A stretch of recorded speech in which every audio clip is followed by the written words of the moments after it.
I'm Wes White of 4 Aces Cycle, and this is English 102. This follow-up to English 101 delves deeper into the world of British motorcycles. With this information, you should be able to keep your bike running and riding at peak efficiency.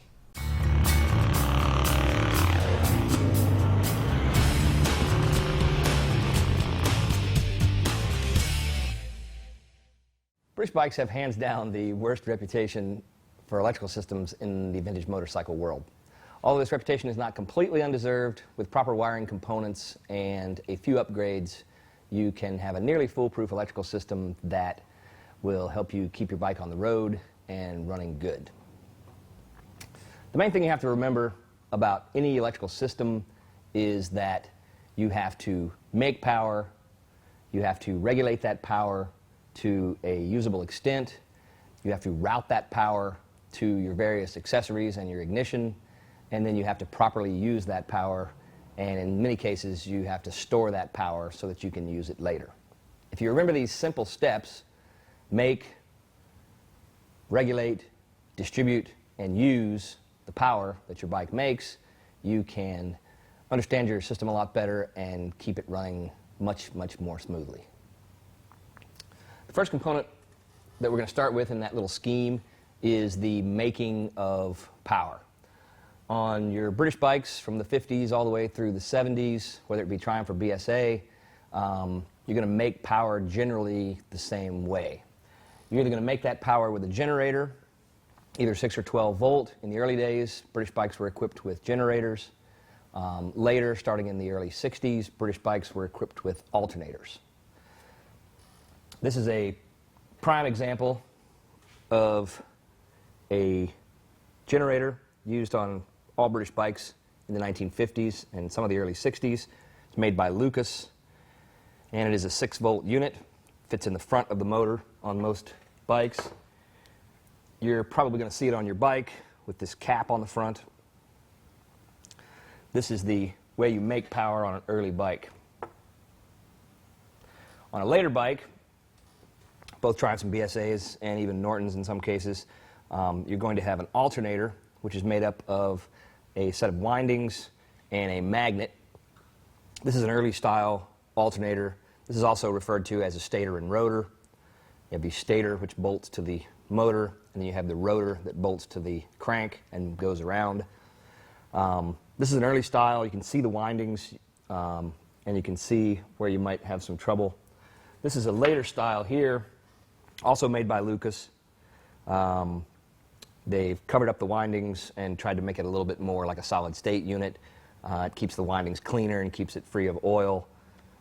But this is what's going to make your power on a later British motorcycle. The next step in the system is regulation of the power that the generator or alternator makes. You're going to see a number of different kinds of regulators. This is a 6-volt regulator for a generator. Early days, pre-units, BSAs and Triumphs would have had a Lucas regulator. Nice little box covering it. This is another example of a 6-volt regulator. These are called mechanical regulators because they do not do what they do electronically. They do it mechanically. You can see the inside of the box here. You have a various series of windings and a little breaker point here that regulate the power coming out of the generator. Alternator-equipped British bikes are going to come with a rectifier and Zener diode apparatus. And the Zener diode is going to be housed in a heat sink, which is a black component that's finned. These are often replaced when they go bad with solid-state regulators. There are plenty of aftermarket regulators available. This one's made by Boyer. It's called a power box. It's a solid-state component, and it regulates the power coming out of your generator. You're also going to see Podtronics units, which are regulators for the alternator bikes. There's another company called Timpanium. It's a little green unit. It has a phenolic-y green color to it. And then you're also going to see a Mighty Max, which is another larger finned box. We'll talk about that. It's better sometimes just to upgrade your components, especially if they're rusty, crusty, and old. And the best thing to do is not to go back to the stock rectifier and Zener diode. The best thing to do is buy yourself a nice modern solid-state regulator. This is a typical example of your Lucas 3EL generator as appearing on a per-unit Triumph motor. You're basically going to see the same kind of generator on the BSA per-units. This one obviously has a nice fancy painted cap, painted by my friend Nick, also known as Nicotine. Crazy painter, little short guy, fit him in your pocket. You're also going to see this type of cap on these 3EL generators. It's a little Bakelite cap. It's got a couple little holes in it for posts and for mounting. This is a metal cap. It's a little bit more preferred. It looks a little nicer, sticks out a little further, and also helps to cover up your connections a little bit better. Moving back on the per-unit motor, here's a typical example of a Lucas K2F Magneto as it is installed here on this per-unit. You're going to see the same thing mounted in the back here on your BSA A10s and A7s. Here's a nice little curly Q of wire because I didn't get the length right, so I figured I'd throw a curly Q in there. This one has a screw-on cap. Some have a little cap that's just fits on there, and then a little spring clip goes over the top. Here is the end of the points plate here, sticks through here, and there's a ground wire attached to the end of this Magneto right here. Many British bikes are going to be equipped with a battery to store the power that you need. You don't necessarily have to have a battery to run many British bikes. You can use a Magneto and run your accessories off of your alternator and regulator, but you're probably going to need a battery if you have a points coil system or if you have coils and electronic ignition. Electronic ignitions especially are dependent on battery power to properly function. They're an electronic component and they're designed to work within a certain range of power. You can also have a capacitor, which is a battery eliminator. It basically stores a charge for one revolution of the motor and allows you to run quote-unquote batteryless. They're usually about the size of a D-cell battery, and you wire them in just like a battery.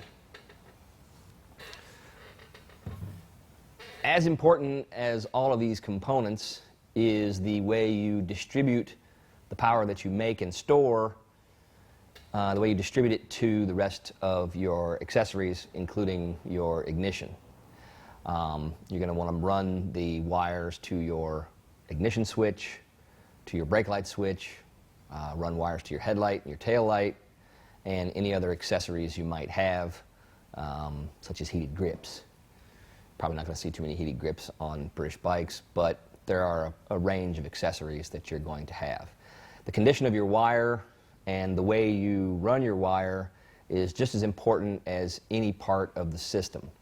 If you've got bad old corroded wiring and you've got bad old corroded connections or connections that run up against other pieces of unrelated metal on your frame or on your battery box or on your oil tank, then you're bound to have problems with the distribution of your power through the wires. The last thing that you need to remember in your system is that you make a certain amount of power, you store a certain amount of power to run your accessories and your ignition, and if you're not making enough power for whatever reason, then you will overload your system and you will not make enough power and you'll start having failures in your system. Your lights might stop working, your lights might be dim.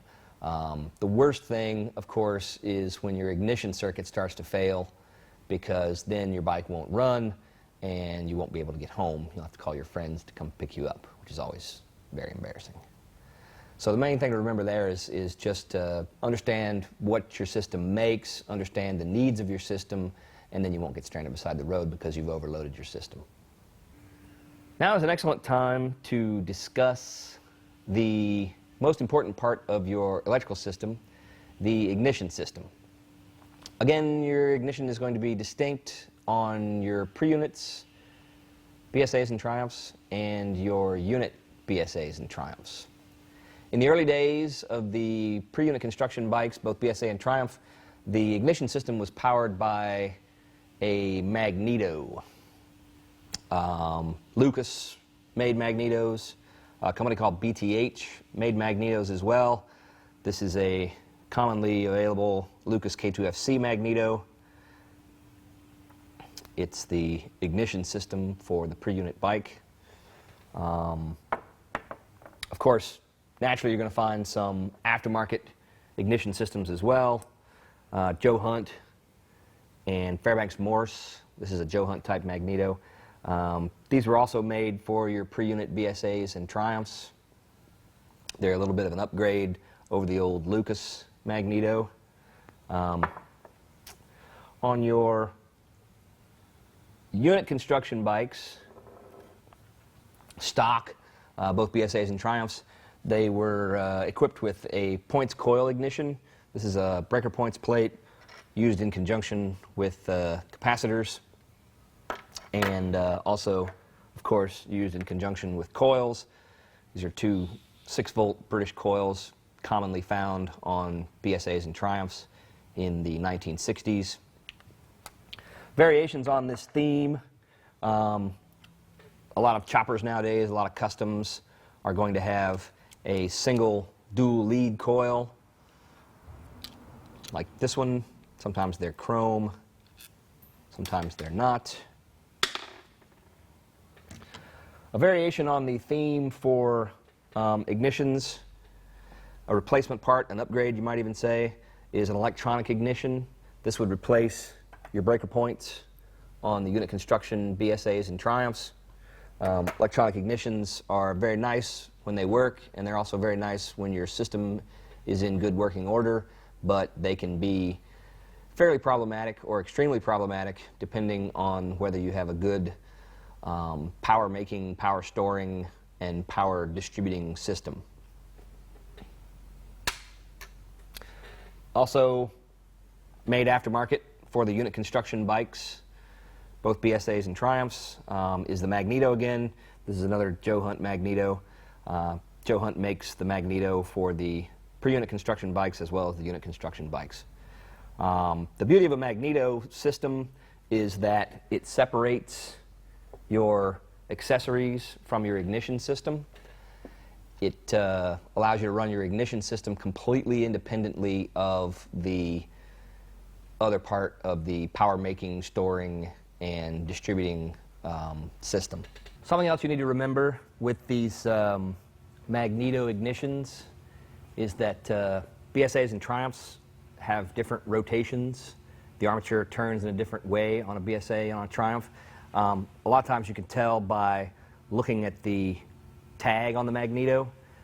Should be a little directional arrow on there, but I find a lot that these tags have been removed over the years. If you're buying a basket case and you don't have a Magneto, make sure you're buying the correct Magneto, because the K2Fs look all the same, BSA and Triumph, but they will have a different rotation. When you're looking at the rotation of a Magneto, you need to look at it from this side so you can read the actual label. You see that this is actually a Magneto for a Triumph, and it has a counterclockwise rotation. The same Lucas K2F Magneto for a BSA, the arrow should be going the other way because it has a clockwise rotation. And it won't work the other way. The same goes for your pre-unit Joe Hunt Magnetos, because the cam wheels and the pinion wheels in the motor are going to turn differently on a BSA and Triumph. You're going to have different rotations with your Magnetos. One other thing that you need to remember, if you don't have a Magneto system, if you have a points coil, or if you have an electronic ignition and a coil, your ignition system is going to be heavily dependent on your battery power and on how much your generator or how much your alternator is putting out.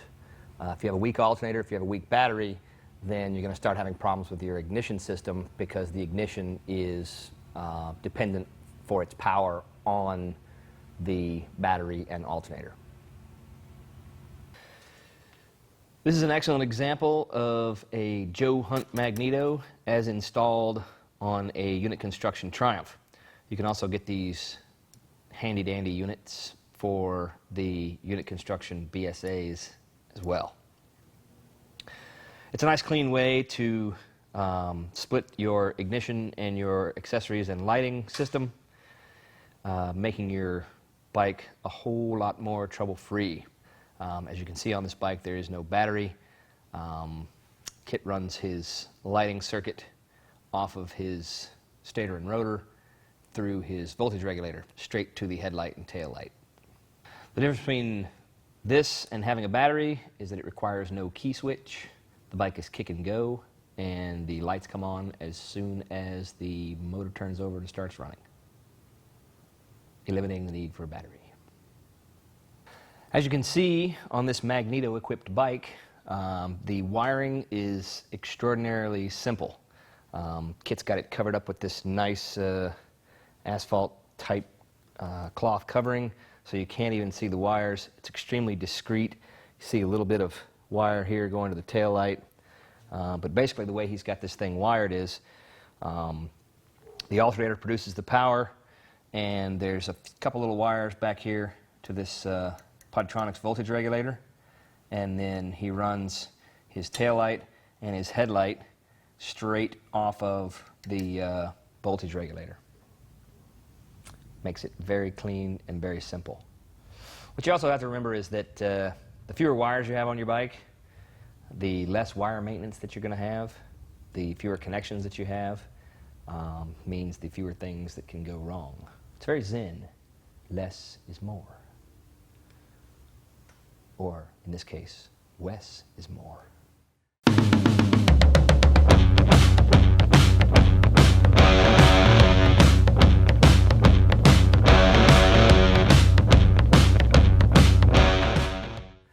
Next, we're going to discuss a little bit about the differences between a Lucas Magneto and a Joe Hunt Magneto.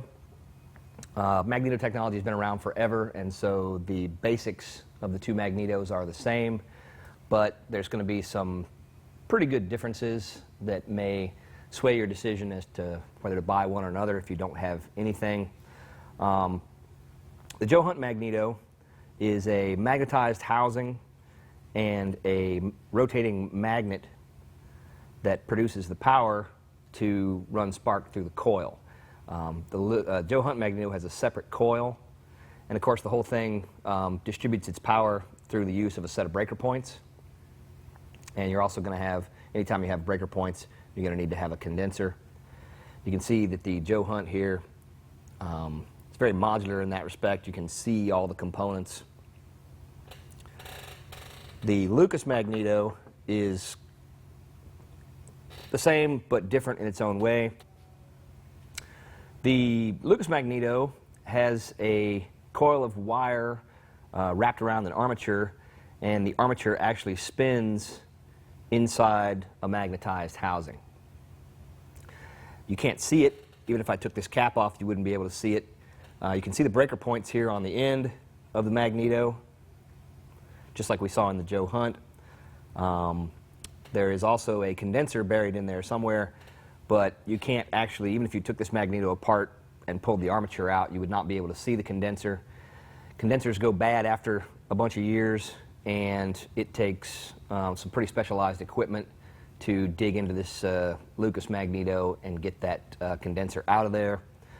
Additionally, because the coil in a Lucas Magneto actually is a physical coil of wire wrapped around the armature, you can have a bad spot in that armature, and it can be buried 78 feet into the coil of wire inside this Magneto.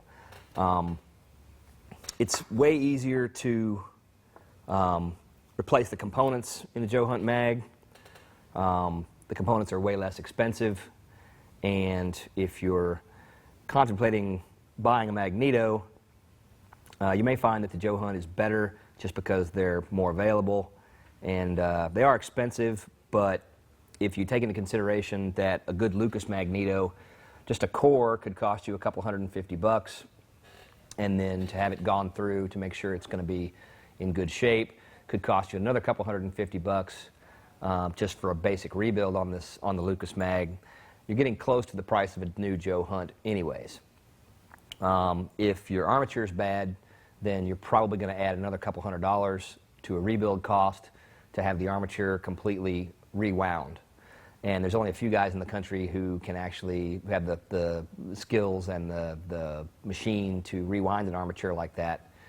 And so the wait time on getting your Lucas Magneto fixed or repaired, the wait time on getting your armature rewound can sometimes be prohibitive, especially if you want to just get on the internet and order yourself up a mag. That's one of the benefits of the Joe Hunt mag, is that you can pretty much have it now if you want to. Next, we're going to discuss a little bit about accessories and lighting.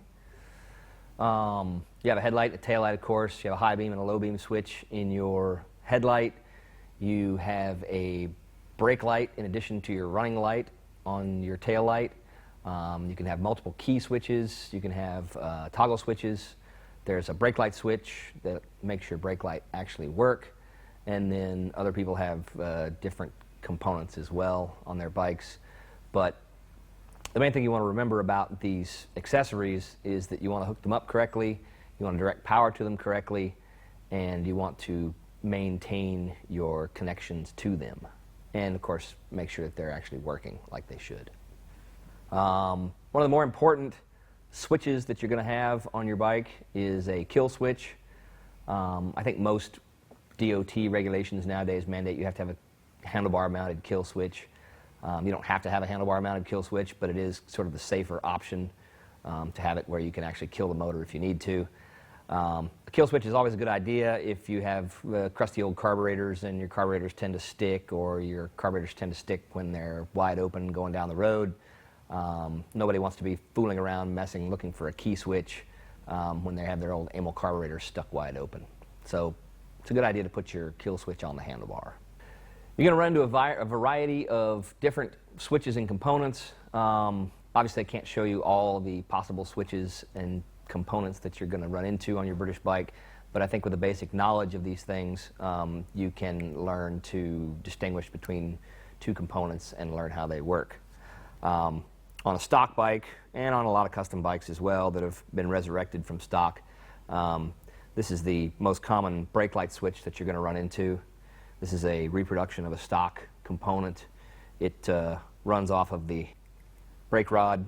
That's probably the best place to run your brake light switch. You're also going to find the old cheap plastic black made in Taiwan brake light switch. It's got two posts on it here. And also you may run into an old style Harley-Davidson. I call it the deluxe brake light switch. It looks a lot nicer than the black pill-shaped Taiwanese one, but you're going to run into those as well. But they pretty much have the same characteristics. They have a power in and a power out, and they work the same way off of the brake rod. This is a good example of what I call the deluxe brake light switch. It's a little different than the black plastic one that we saw, and it's also a little different than the stock one.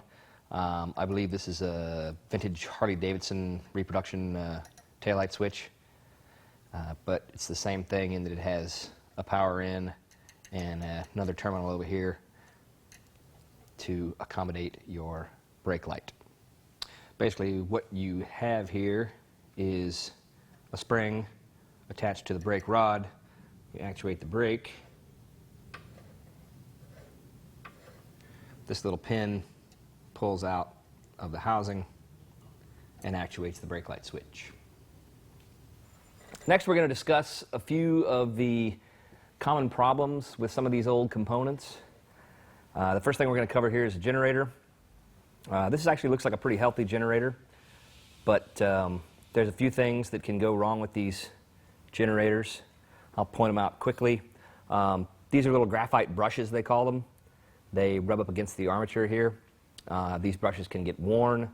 Also, down in here, the end of your generator here, the commutator can get dirty because these graphite brushes, as they rub against the armature as it goes around, they make ever so slight contact sometimes, and they can leave your commutator all dirty. This thing looks like it's been rewired at least a couple of times, and so you can have You know, you can have frayed wires, you can have broken wires, you can have little wires that the ends of them aren't insulated correctly and they can get up against various metal parts of the inside of the generator. Also, there's a bearing in the end of this generator. Obviously, bearings need oil or grease, and the grease can go out of these things and make it so they don't work. Inside the generator, you have a winding. The windings can get bad spots in them. Obviously, inside these generators, if they get corroded, they can go bad. The housing on this thing has magnets inside, and the magnets can go bad, or the magnets can get weak, all preventing you from getting a good power supply from your generator.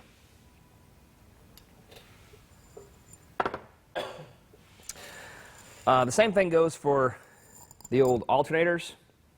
This is an old one. You can just look at this thing and you can see the kinds of problems that you can have. You can have squishy windings, you can have bad windings here. There's about a mile and a half of wire here that can get frayed. These ride inside the primary covers of the old bikes, and so they get impacted with cruddy oil. They get impacted with cruddy pieces of your clutch plates as they go away. Obviously, this one's had some trouble with frayed wires. Got all kinds of stuff going on here. Old wire, you know, gets corroded inside. It gets brittle and it can break. Even on these more modern alternator units, you can have trouble with frayed wires. This one's had the wires broken here. These later ones are covered with this sort of plasticky, phenolic-y material that gets cracked and broken. And then, of course, inside, the windings get old. Another thing that can go bad on your alternator is the magnetic rotor. The magnetism in these magnets can begin to degrade. They don't degrade as fast as the stators, I don't think. But one test that you can quickly perform on your rotor, if you've got it apart, is you can get yourself a big piece of metal, and you can do what they call the hang test. And you basically attach your rotor to this big piece of metal, and if it holds itself on the big piece of metal, then your magnets are generally in good shape. This one seems to be sort of in between. It almost wants to fall off. Yep, see, this one's probably got some pretty weak magnetism in these magnets in the rotor.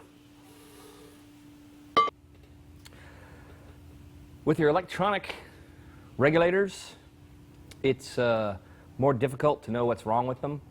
You basically have to perform a test while it's on the bike. You can see if you're actually getting power out of this thing. It can fall victim to shorted wires, frayed wiring, internal shorts, bad grounds, but you can't actually look at this thing and tell exactly what's wrong with it because it is a solid state component. You can't open it up. Usually if it's not putting out, you need to replace it. The mechanical regulators are a little easier to look at. You can actually see the windings in here, but again, it's hard to tell if there's any shorts or frayed wire in here because it's all wrapped up together. Most of the time when you find these things, they're either in good shape or they're completely rusty and crusty. I would suggest replacing them if they're rusty and crusty or if they're not putting out. There's a little breaker points apparatus on here, and I can tell this one's got a big blob of burnt stuff on the end of it. Just check for little things like that when you're inspecting these mechanical regulators. On a Mighty Max, we talked about a Mighty Max a little bit before. It's actually a voltage regulator with a capacitor built in so that you can run batteryless. The capacitor is inside the unit, and so you can't take the unit apart and check the capacitor. But you should look at the manufacturer's specifications on how long that capacitor is supposed to last, because that could be a reason why you're having hard starting problems if your capacitor is not working. Your battery, of course, is very important to keep healthy. You can keep it charged on a battery tender. Some of the problems you're going to have with batteries, of course, are weak cells, the battery going completely dry after a while. You can have broken plates. The lead plates inside here can get broken, especially if you're banging around on a hardtail or banging around on an old motorcycle that just doesn't have very good suspension, 50-year-old suspension. Batteries also, they get too hot when they're being overcharged because there's something else wrong with your electrical system or something wrong with your voltage regulator. And in some cases, they can actually swell up, and in terrible cases, they can explode. I've seen a lot of hardtail bikes with smaller, badly built battery boxes, and you can get your battery box rubs a little hole in the bottom of your battery, and you drain one cell or you drain, the whole battery. That's a bad thing because you get acid all over your bike. But leaky batteries, are something that eventually is going to cause you problems. The wiring itself on any motorcycle is very important to keep in good shape. Chafed wire, if you're running your wire through your frame, if you've drilled holes in your frame and you have jagged edges on your at your mounting points, you can get frayed wires, and when the wire actually becomes exposed and the wire actually gets up against metal, it can cause shorts. Bad connections are another problem. If you've got really, really closely mounted together components, the little terminals and the little metal parts of your connectors can actually get up against one another, and they can create shorts, they can create frayed wires, and in some cases they can catch on fire. So don't forget that proper wire maintenance is always a good idea as well. Coils are another issue. Of course, if you have a battery coil, if you have a points coil, or if you have an electronic ignition with coils, you can start having problems with your coils if they're old, if they're excessively dented, or if the posts are broken off, or if the place where you put the ignition wire is dirty, or of course if the terminals are dirty, you can get bad connections. Coils eventually wear out, just like anything else. Sometimes you have liquid-filled coils. If you get too many dents, or if the coil gets too hot, you can start actually boiling your coils, and you'll start having liquid coming out of them. It's hard to test a coil without some pretty specialized testing equipment, especially since they have different characteristics once they get hot or if they're cold. So if you have dented or beat up or old coils, you might just replace them and see if that's what's wrong. Another example, here's a dual lead coil, a little bit simpler item, but could fall victim to the same kinds of things. Also with coils, depending on what kind of ignition you have, whether it be electronic or points, a lot of British bikes in the early days were equipped with two 6-volt coils. Later days, they were equipped with two 12-volt coils. If you're changing out your ignition to, say, a Boyer electronic ignition, you want to stick as close as you can to the manufacturer's specifications on what kind of coil you should run. In some cases, some of your aftermarket electronic ignitions won't perform correctly unless you have the manufacturer's suggested coil to go along with it. So anytime you're deviating from stock, you should pay close attention to the needs of your system, needs of your electronic ignition vis-a-vis your coils. We've taken the stock gas tank off of this bike, and as you can see, the coils are mounted underneath the gas tank. A couple things about coils mounted underneath the gas tank. You've got two of them here, one per spark plug, one per ignition lead, and you've got a little jumper wire here that runs them together. Don't forget that when you do your wiring harness. I don't like a lot of this wire up here. It looks like it's frayed or gross or melted or something. Got your post on the coil here, little nut terminal screws down on there. Super dandy fine. Got another one down here. You got a positive and a negative here. Don't forget when you're looking at your handy dandy wiring diagrams that you have some, you're looking at the positive and negative of the coil. This is a dual lead coil here. You may see some of those buried underneath the gas tank too. Got a positive and a negative side. One thing you want to note when you're when you're putting your coils under your gas tank, like when you're using a stock gas tank or when you're just running your coils underneath your gas tank for whatever reason, make sure you've got good shrink wrap or good electrical tape connections around the metal parts of the terminals, because when you put that gas tank down back on this bike, there's a danger that the clearance, that there's going to be some bad clearance issues on the bottom of your gas tank. There's cutouts in the gas tank for those, but if you get these little metal posts on the coil up against the bottom part of the gas tank, then you can start getting shorts and stuff like that. So that's something you want to watch out for when you have a stock gas tank or when you're mounting your coils underneath your gas tank. Also, you want to make sure that these little brackets that hold your coils on, you can actually tighten those things down, and your coil, if you don't tighten them down, your coil can slide back and forth in this bracket. Make sure you've got a nice spot for it underneath there in the cutout where the gas tank is. Otherwise, if you get it too far back, you can wear a hole in the bottom of your tank with your coil if it vibrates, or you can get up against these terminals and cause a short. So make sure you put your coils in right.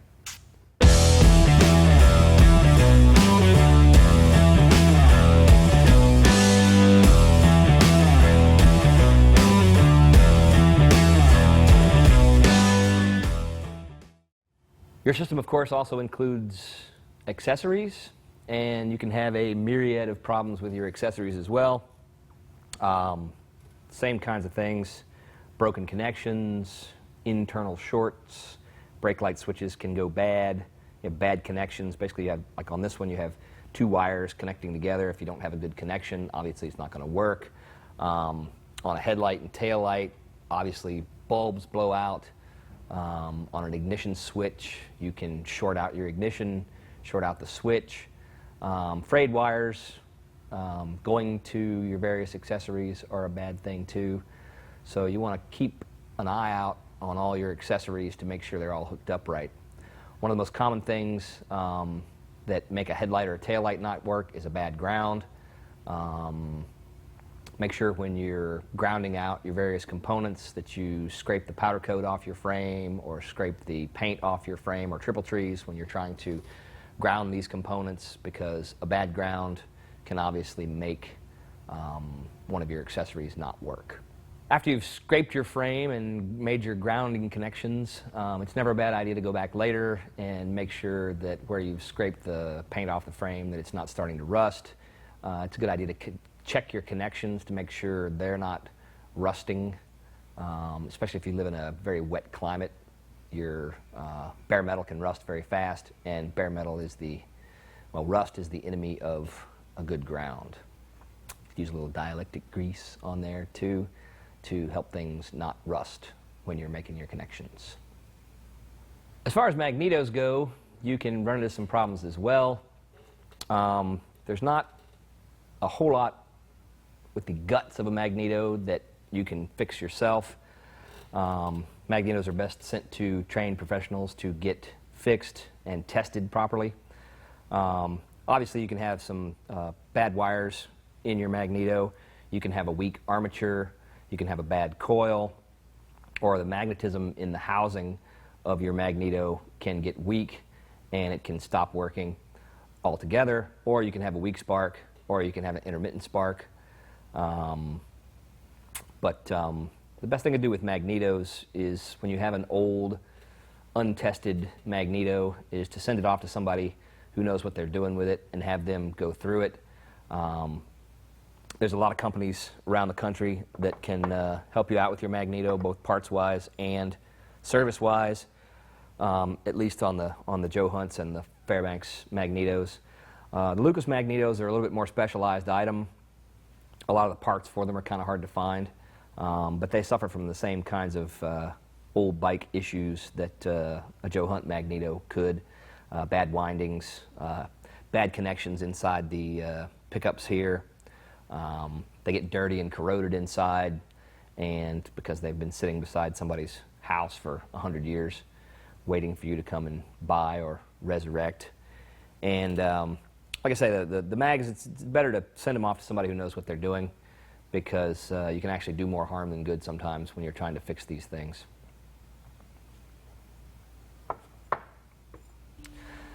Despite their reputation, These Lucas Magnetos, when properly set up, are actually a pretty good magneto component. They do real well, but they do way, way better when you've actually sent them out and had a few things done to them that probably need to be done to them anyways. Symptoms of a bad magneto are intermittent spark, no spark, or weak spark.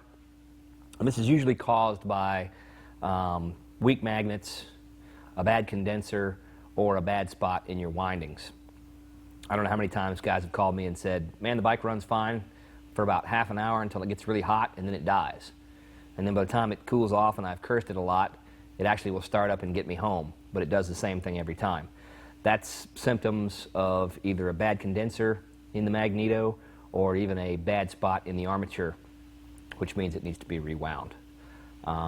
Anytime you have one of these bikes with a magneto, especially a Lucas magneto, and you want to ride it around a lot and you want to have some trouble-free fun with it, you should just pro forma send the magneto out and have it thoroughly cleaned, remagnetized, and inspected, not to mention have worn parts replaced. Sort of in conclusion to our little segment here on the things that can go wrong with all your various electrical components is you have to remember this stuff is old. We're dealing with vintage bikes. Even a late model 1973 Triumph is approaching, what, 35 years old. So if you've got original components, if you've got the stuff that was in there in 1963, and in the case of some of these magnetos, you know, this is a component that's been around for 50 or 60 years. A lot of this stuff is just old and needs to be repaired or replaced by somebody who knows what they're doing. It's easy enough to replace your voltage regulator or get a new modern voltage regulator, but in the case of a magneto or especially a generator, it takes someone who really knows what they're doing to make this thing work. Don't be afraid if your component looks really haggard and tired and rusty. Don't be afraid to just spend the 40 or 50 bucks on a regulator, for example, to just replace it. Chances are you'll do yourself a lot of good in the long run. The next thing we're going to discuss are some tips for helping you keep your wiring nice and clean. I like to use this cloth-covered, vintagey looking wire on old British bikes, or old bikes in general, because it has a better look to it than plastic-covered wire. It's actually, it is actually nice, a strand of wire covered with plastic, but it's got this cloth covering on it. I wouldn't recommend using something that didn't have the plastic shield on it and then the cloth cover over it. That might lead to some trouble because you'd get oil bleeding through the cloth onto the wire pretty badly, and then if you had any shorts or frayed wires, you might actually end up catching the cloth on fire. So make sure if you are buying this cloth-covered wire that it actually does have the plastic shield on it. If you notice on this old rectifier here, someone has added these little spade connectors, and if you can see it here, you can see that after a long time the actual wire has gotten separated from the plastic insulator. That's a bad thing because if this gets up against a piece of metal, of course, it's going to get you're going to get shorts and you're going to get smoky wiring and bad characteristics in your ignition or charging system. One of the things that I always do to try to alleviate this problem is I get rid of the plastic part of the crimp connector. A lot of times when you crimp these plastic ones down, they get broken and you get to start seeing little bits of wire and little pieces of metal showing through the plastic connector. And they get brittle and they can fall off and cause shorts and things. What I always like to do is I like to use these non-insulated terminals here. These are available, it's kind of hard to find them sometimes at the local hardware store, but you can special order them through a lot of the catalogs. You can also take the regular plastic covered ones and you can pull the plastic connector off. Sometimes the best way to do that is to get your little pair of pliers and hold the connector, hold the metal part. Don't crush it, of course, but just hold it. And you can take your cigarette lighter or your torch, and you can heat the plastic up a little bit. Don't breathe the plastic fumes when you burn these things, but then you can pull the plastic connector off, and then you have this nice bare metal connector. That is, if you can't find some of these nicely done, already de-plasticed terminals. Whenever I do a terminal like this, whenever I set up a ring terminal or a spade connector or anything, I'll take a little piece of shrink wrap to the appropriate size, slip it over the wire, and then pull off the appropriate amount of the covering, slip the terminal over, the appropriate size terminal, of course, and then give it a nice crimp. Sometimes if you have to, you can sort of crimp one side of this little connector, push it down, and then you can turn the wire in there and crimp the other side, and then crimp them both together so that you get a really nice connection there. Always test it a little bit by pulling on it some, just to make sure you're not going to pull it back out, especially if you think your terminal might be just a little bit big for the wire. And then you always want to put this shrink wrap on first, because sometimes you can't get it back over the head. But then I'll slide this piece of shrink wrap up as far as I can, and then of course shrink it down over the wire. On this cloth wire, you should be careful. You shouldn't burn the wire with your torch, but get a nice connection there. And then it's nice because you can, with the shrink wrap here, you can cover as much of the metal as possible, and then you don't get that problem with the little plastic connector cracking and splitting and then showing a piece of the metal in there. That way you've got a nice crimp, and then you've got a nice insulator over as much metal as you possibly can get on that terminal right there. One little tip when using these bullet connectors, where the power is coming out of, let's say you've got wires from your stator, you've got power coming out of your stator or your alternator going into your voltage regulator. What I always do is, whenever the power is coming out of the unit, I always put the female terminal where the power is coming out. Give it a good crimp, of course.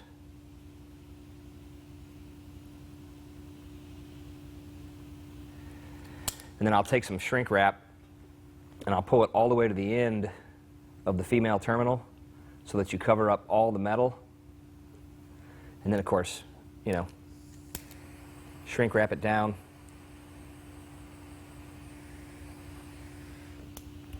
And let's say the wire coming in from the voltage regulator, I'll use the male end where the power is not coming out of. The reason I do that is because if you do happen to get if your connection pulls loose, then the power is not coming through the male part, because you've got, if your connector unhooks, obviously you have to have some exposed part of the male connection. And if your power's coming in out of the male part and it becomes unhooked, then this is bouncing around with power coming out of it, and you can get shorts to your frame.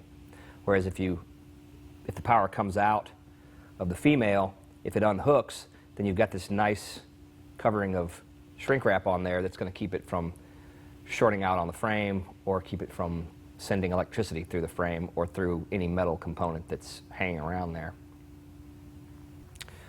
Now you can see how nicely these two connectors go together,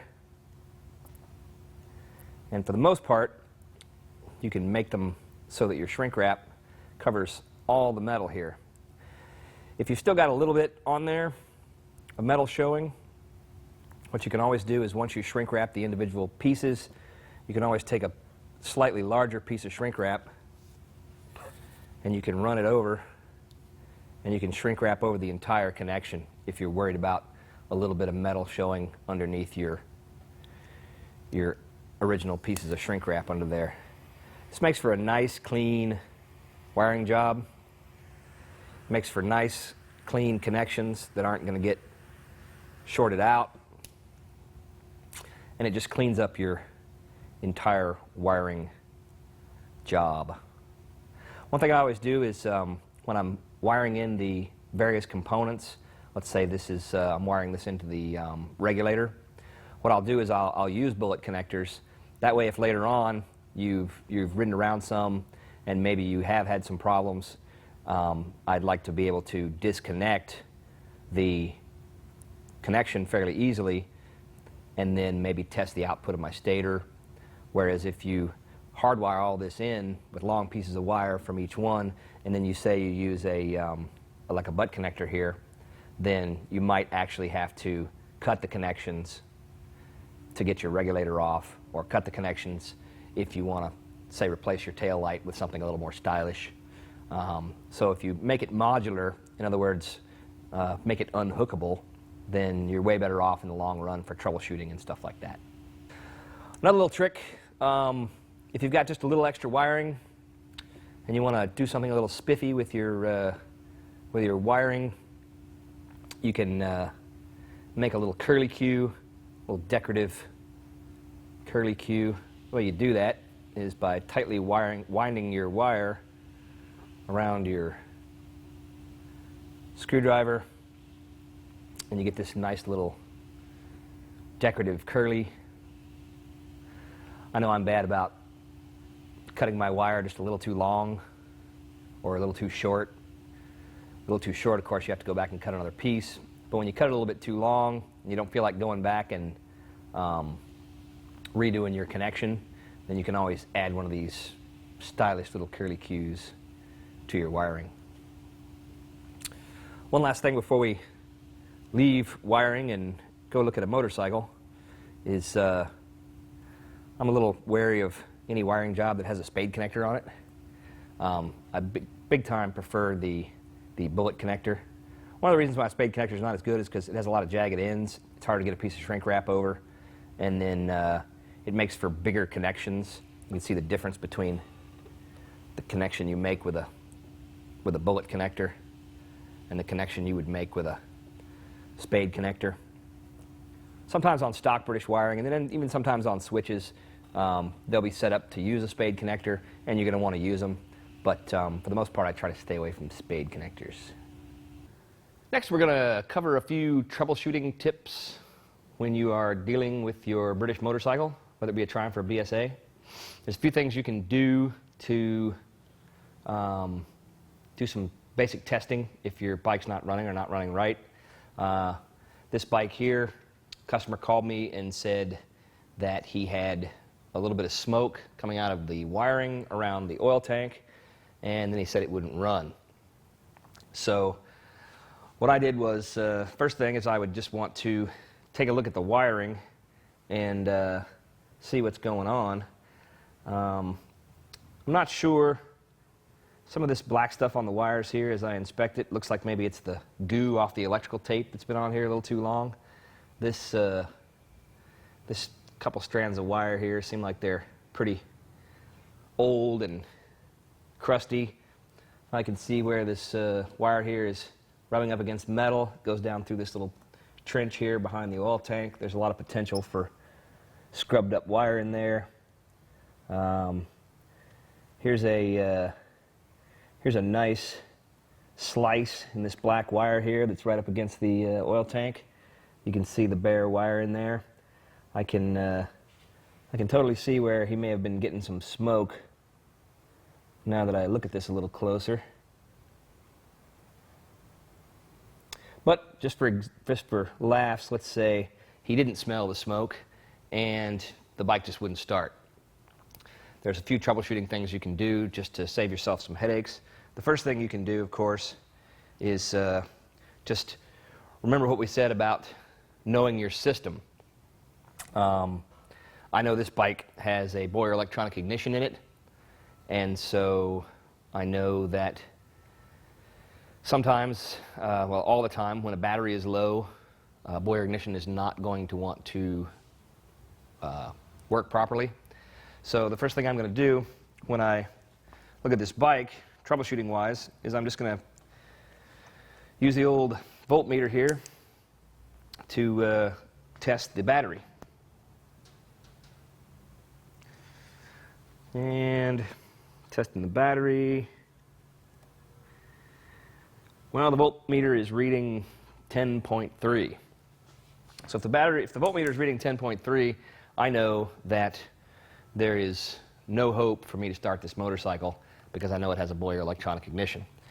And a boiler needs at least 10.8, 11, 11.2 to start up and run like it should. If you had a points coil ignition system, you might actually be able to get it started with a lower battery voltage because you could kick the engine faster and you could produce enough electricity out of the stator and rotor to maybe get it to fire with a low battery. But points, you can do that with sometimes. Sometimes you can push start a points bike. But on these electronic ignitions, it's just not going to go unless you have the right amount of juice in the battery. So what I'm going to do here is I'm going to hook up my battery tender. Instead of kicking my brains out for the next 20 minutes, I'm going to hook up my battery tender here.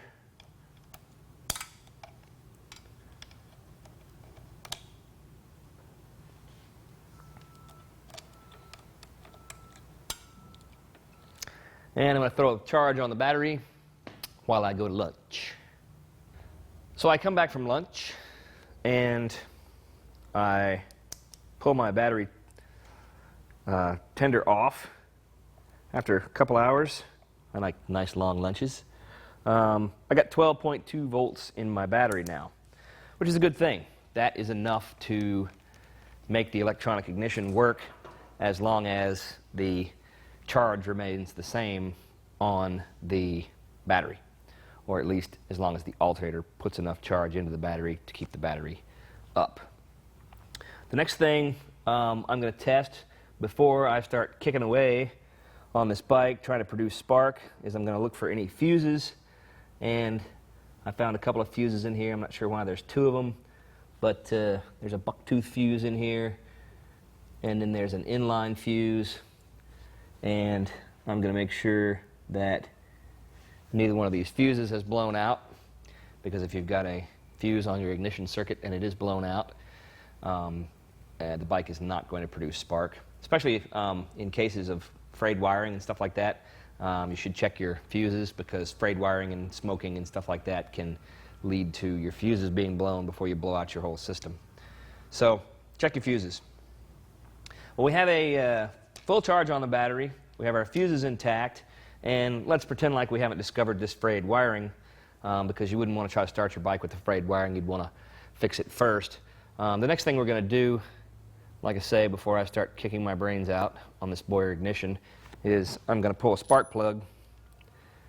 Actually, I'll pull both spark plugs, and then I'm going to test for spark. And I'm not just going to test for spark, I'm going to test for a nice fat blue spark. Plugs are a little sooty. But what I want to do is I want to take my spark plug that I use to test the length and the strength of spark. Basically what I've done is I've cut the little electrode off the end of this spark plug, and theoretically if the spark will actually jump the gap between these two, then it's a sign of a good healthy spark. Anything less than that, of course, is going to be a weak spark, and you're going to want to check for other things wrong in your electrical system. And now we're going to test for spark. You should know how to test for spark, but just in case you don't, we're going to bend down here, pull the spark plug lead, make sure our wrench is going the right way, pull the spark plug out,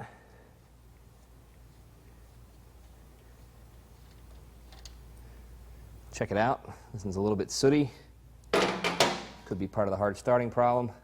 Jam it back into the lead. Hold it up against the head. Don't forget to turn your key switch on. And give it a little boot. And you should be able to see the spark there. And you should probably take the other spark plug out as well, because on a really good starting motor, you could conceivably start one cylinder and not the other. You might blow oil out of the other one into your eyeball.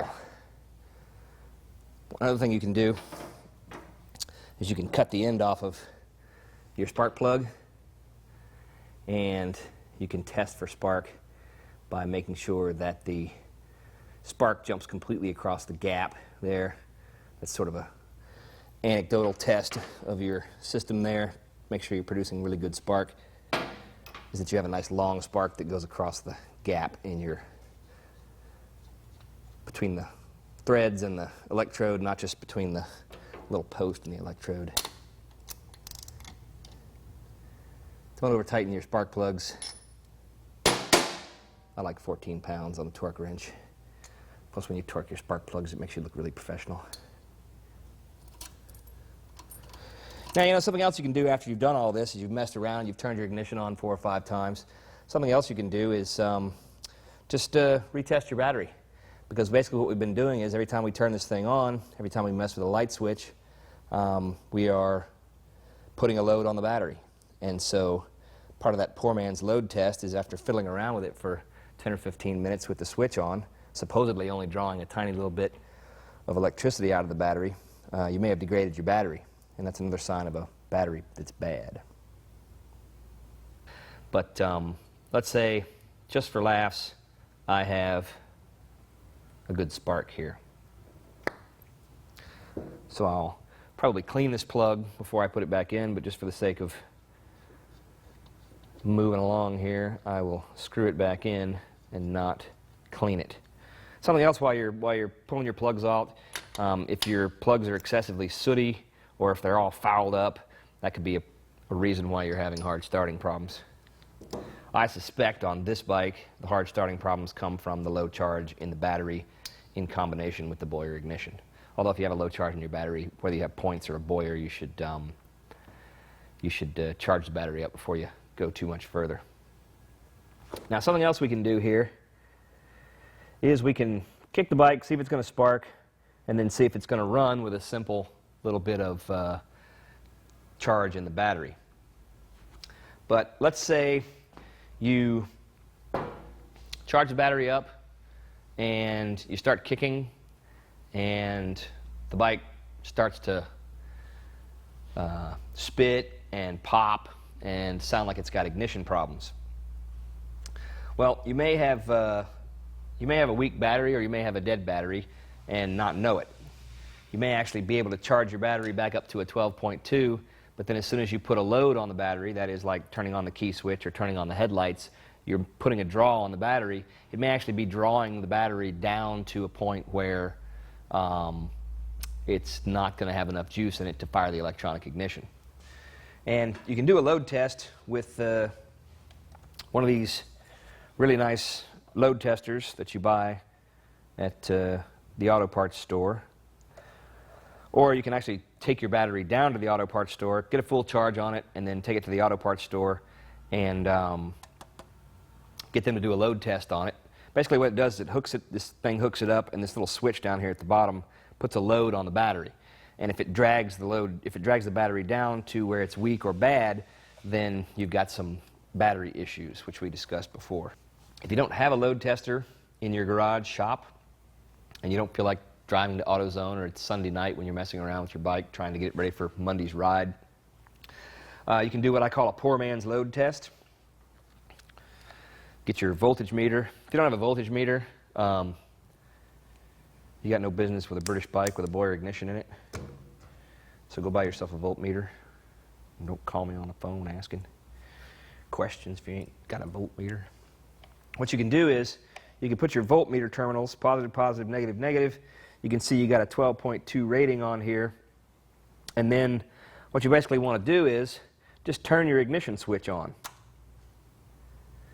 Now, an ignition just by itself, just throwing power to the coils and to the rest of the system, should not run your battery down at all. I just turned this switch on and the voltmeter dropped to 12.1 from 12.2. So it's very, very little load. This bike happens to be wired so that you can start the motor without any lights on, without any accessories on. That's actually a really good way to wire a bike because, let's say, just for example's sake, I turn this key switch to the position where I can run the ignition and the lights, and I turn the lights on. Well, that drops this battery immediately down, down, down, oh man, down, holy cow. See, I just drained my battery.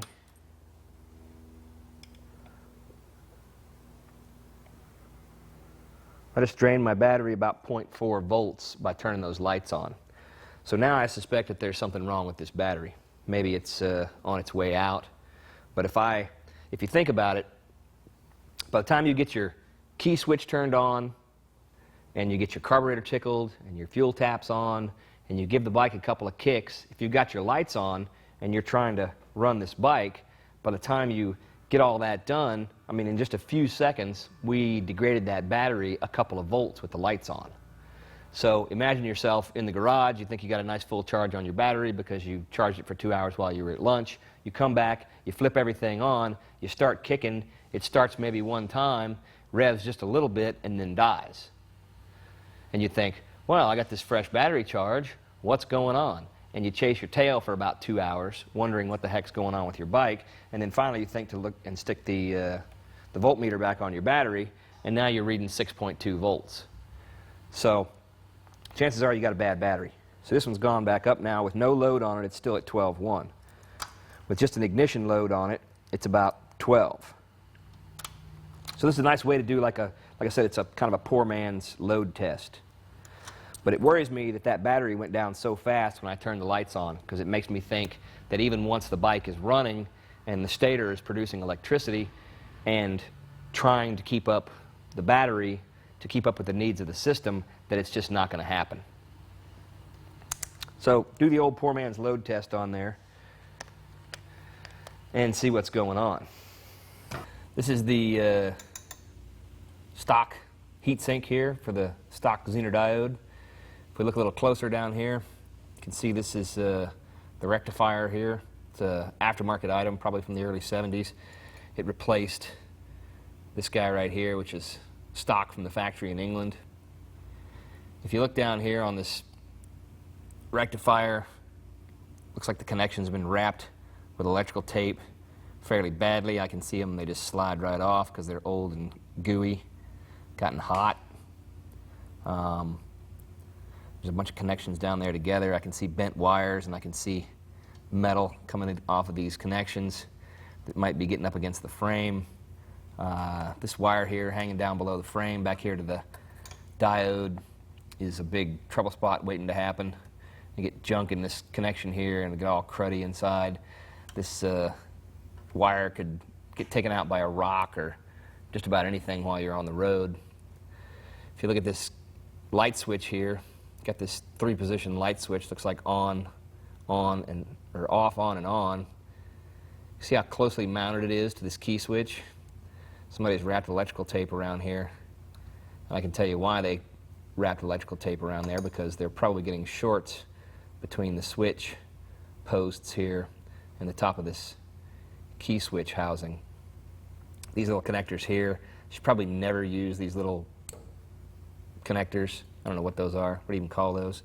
They're not made for motorcycles, I'll guarantee you that. Remember how I said you could crimp these plastic connectors and they get split? This one looks like it's showing a little wire in here.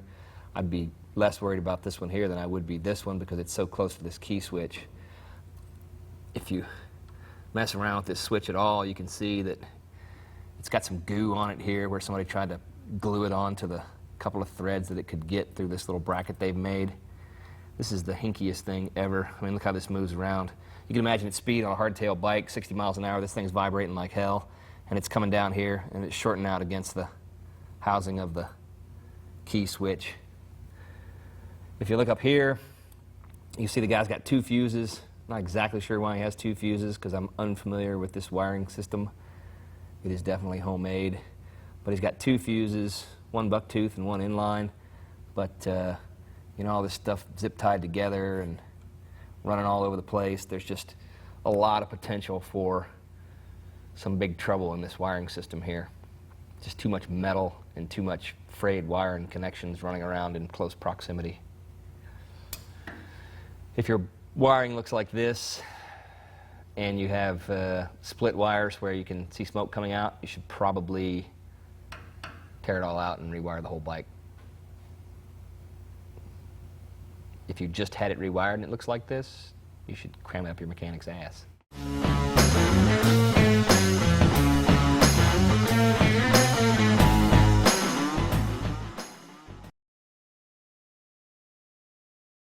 All right, we got the battery charged up. We got this bike to actually run, and then we took it out in the parking lot and we fired it up and we ran it. And it took off just fine, but as soon as I got on the gas, the ignition started to break up. It started to get hard to rev up, started backfiring, and under any load, the bike would die.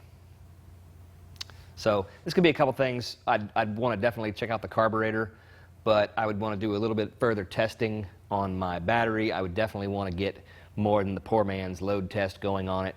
I'd want to take it down to a shop and actually have them put it on a load tester and see if the battery was bad. I suspect that the battery is bad, and the more load that you put on the battery by running the bike, the more the electronic ignition wants to malfunction. Because remember what I said, the electronic ignition operates within a certain range and needs a certain amount of power to actually work. So I suspect that this is an electrical problem and not a carburation problem, even though sometimes the characteristics are the same. This concludes our little segment on the maintenance of the electrical system on your British motorcycle. Don't forget to check your connections. Don't forget to look at your components. And most importantly, know your system. You should also not be afraid to start all over again and rewire the whole thing and upgrade your regulator or even upgrade your alternator, stator and rotor, if your bike needs it. Because proper maintenance of the electrical system will scare away all those old British bike gremlins better than anything you can do.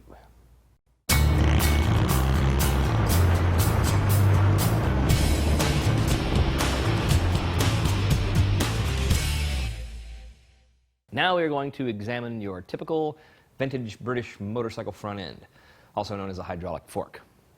The purpose of the hydraulic fork, of course, is to dampen the bumps in the road and give you a nice smooth ride on your motorcycle.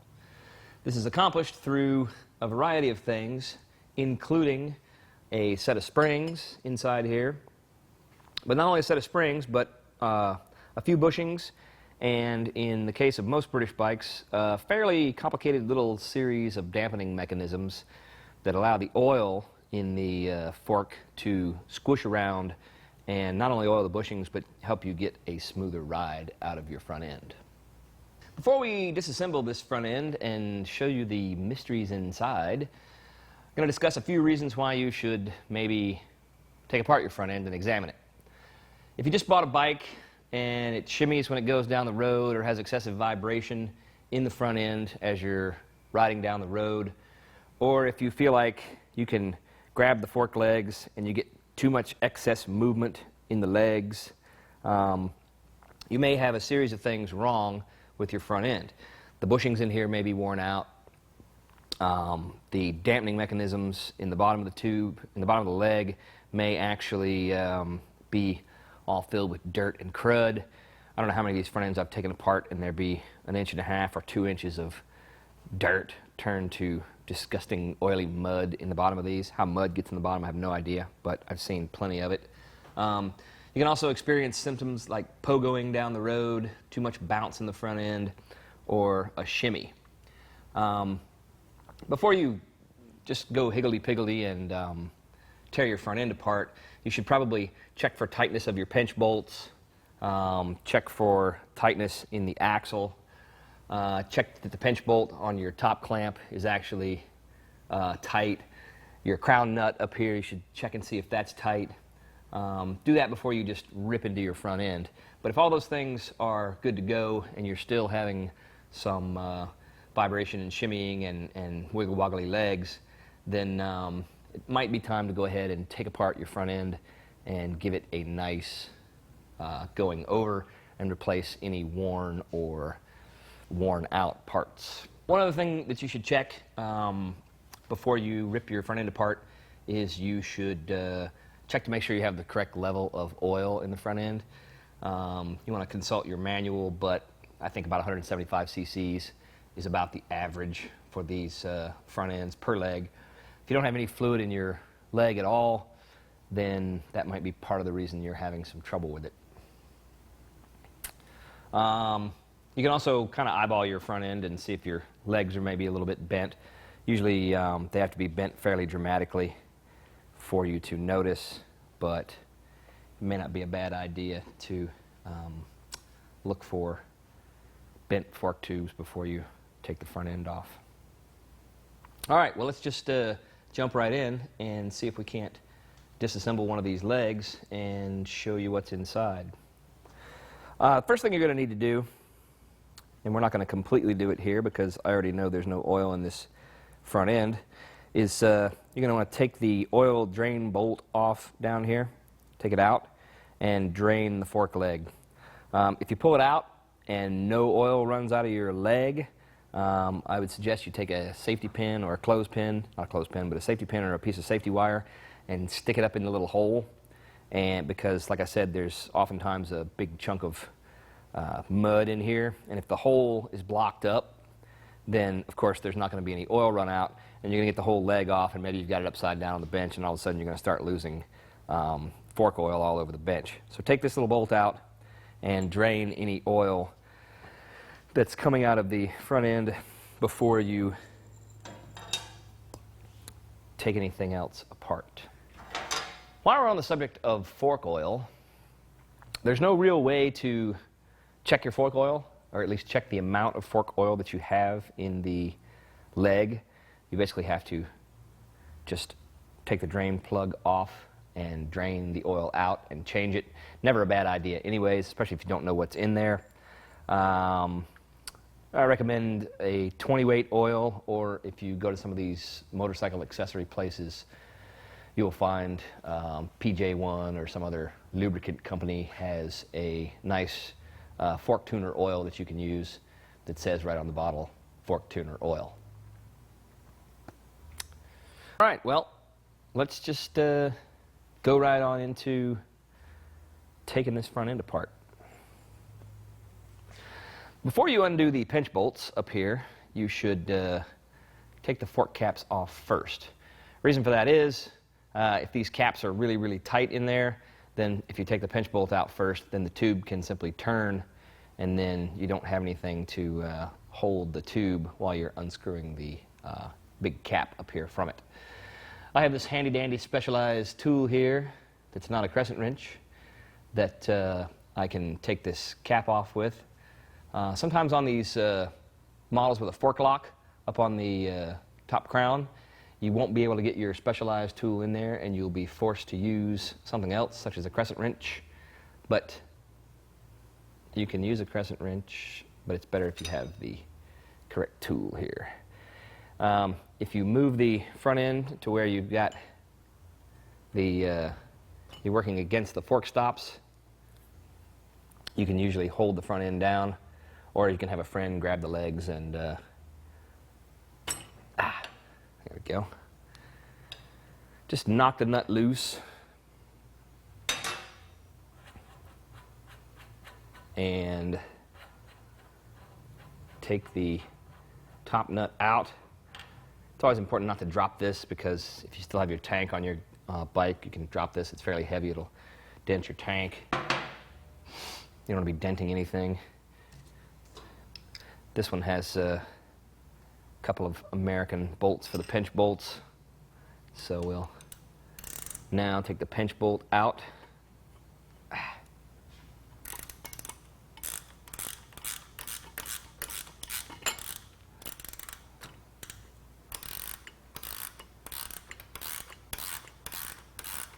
Putting these pinch bolts back on properly when you're finished is very important. Getting them nice and tight is always a good idea.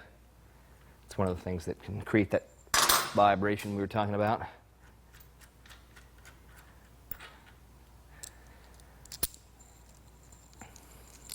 A lot of times you can just grab the fork leg or the fork tube and pull it out of here, but most of the time it should be located pretty tightly in the top triple clamp, especially if you pull it up enough.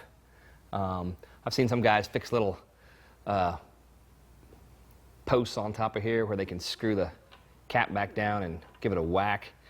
What you can do is just screw the fork cap back in a few turns and then maybe get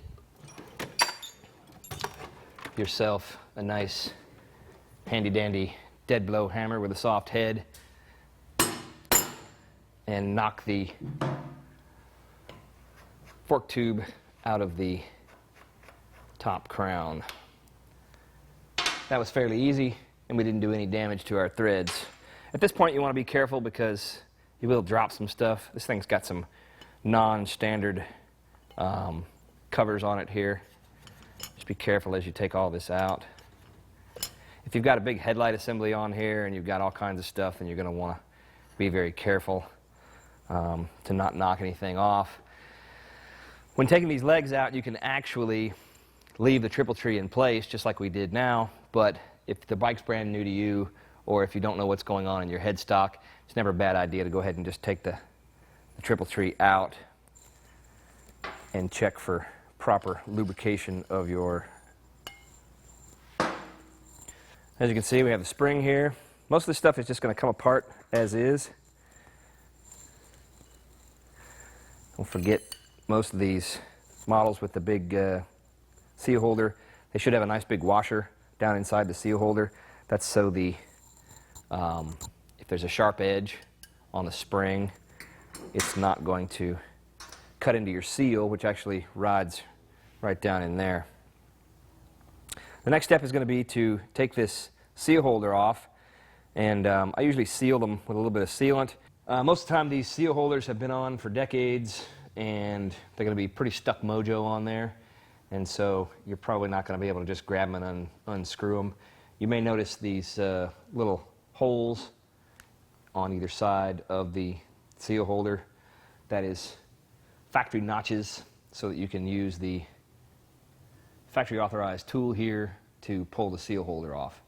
As you can see, you have two little dealies here that are going to screw into those two holes, and they are going to help you remove that seal holder. That's the first step in the process. I want to step over here to the vise, and I'm going to use a little trick to get this seal holder off. It's never a bad idea to have a burly and handsome friend of yours to help you take this seal holder out at this juncture. See, the tool fits nicely in these two little notches. Screw that in there. Because these things are so old sometimes and so difficult to get apart, just grab it right about there. It's going to be tough sometimes. This one's kind of tough. There you go. Sometimes you actually have to resort to heat. Sometimes you have to resort to soaking it in something, penetrating oil, for a couple days. Sometimes you have to end up just replacing the entire fork leg. All right, now that we have loosened up this fork seal holder, we'll be able to get at the guts of this leg here. Yeah, the seal is down inside the fork seal holder here, and we'll go back to that in a minute and I'll show you how to knock it out of there. Good place to stop for a second and check the slop in your bushings is when you have the fork seal holder off. You can actually just grab the fork leg and the fork tube and sort of work it back and forth. And if you feel a huge level of slop, then you're probably going to need to replace the bushings. There's a spec in your factory service manual that tells you what the clearance should be between the tube and the bushing is. You can always try to stick a feeler gauge down in there, but I'm pretty sure that if you could get any feeler gauge of any size in there, you're probably looking at too much slop. Another thing to check when you have your seal holder off is to check the condition of the tube here, especially as it rides in those few inches on the seal, inside the seal holder. If it's pitted, if it's rusty, a lot of times you can easily tell the difference between a really crappy fork tube that needs to be replaced and one that's in pretty good shape by the number of pits on it. So take the opportunity once you get the seal holder off to eyeball this stuff right here. Next step on these things, this is a middle to late model front end, and so you're going to be able to remove the tube and the bushings without actually unscrewing the screw in the bottom of the fork leg, which holds the dampener in this case, and you can just get it moving pretty good and sort of use it as a slide hammer on itself to pull it out. The thing about that is sometimes these things after 40 years are really, really stuck in there, and you're going to have a hard time getting it out. You may actually have to move it around, or you may have to lock it in the vise and actually pull it out of there. So now we have a few little pieces here to take a look at. As you can see, there's a couple of different parts to this here dampening apparatus. You have your bushing, and then you have this dampening sleeve here, this nice plastic dampening sleeve.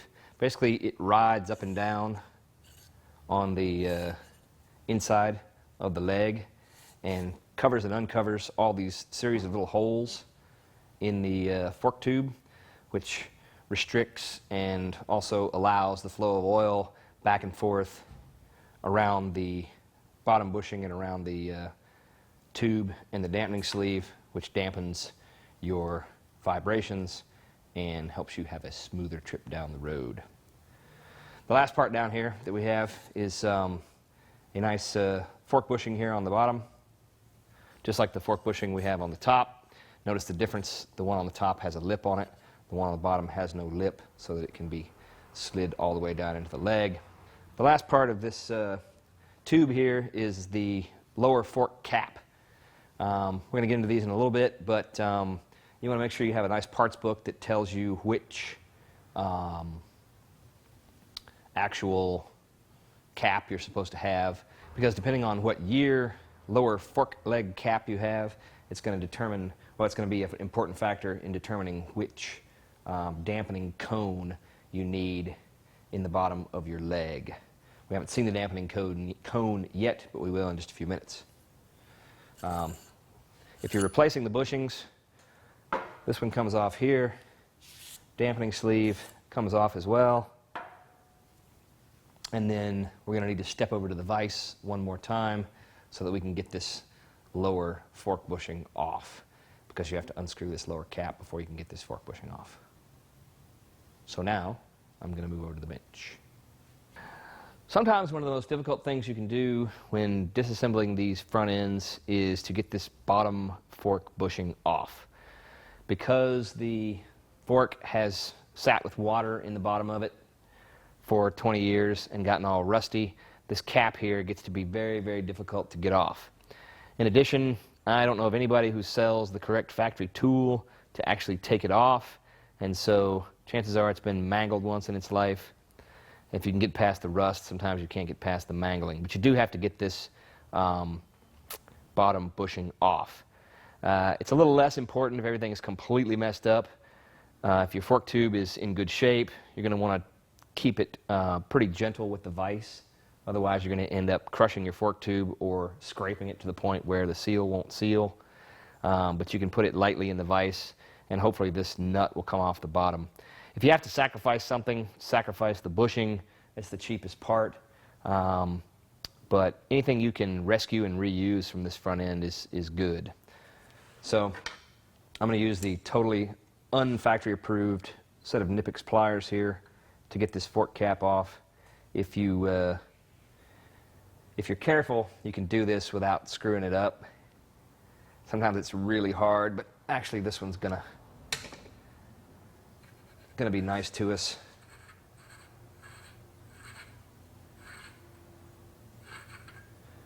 And we have our fork cap. One of the best ways you can actually tell, well, we'll go back to that in a second. So, if we're going to replace this bushing anyways, it's okay. This one looks a little worn. If we beat it up a little bit on the way out, that you can use your fork tube or fork seal holder, puller to tap that bushing off of the bottom. Inspect your bushings. If they have excessive amounts of scraping or wear on them, then they're going to need to be replaced. Obviously, if they're mashed or crushed or cracked, you're going to want to replace them as well. Inspect the threads in the bottom of your tube here. Hopefully you haven't boogered up the threads. Hopefully they haven't gotten so rusty that you won't be able to get them back together. If you do clamp this thing in the vise, just make sure if you're going to reuse that fork tube that you didn't crush the tube in a vise. If your fork tubes are old, you should run them across a nice flat surface to see if they're bent or not.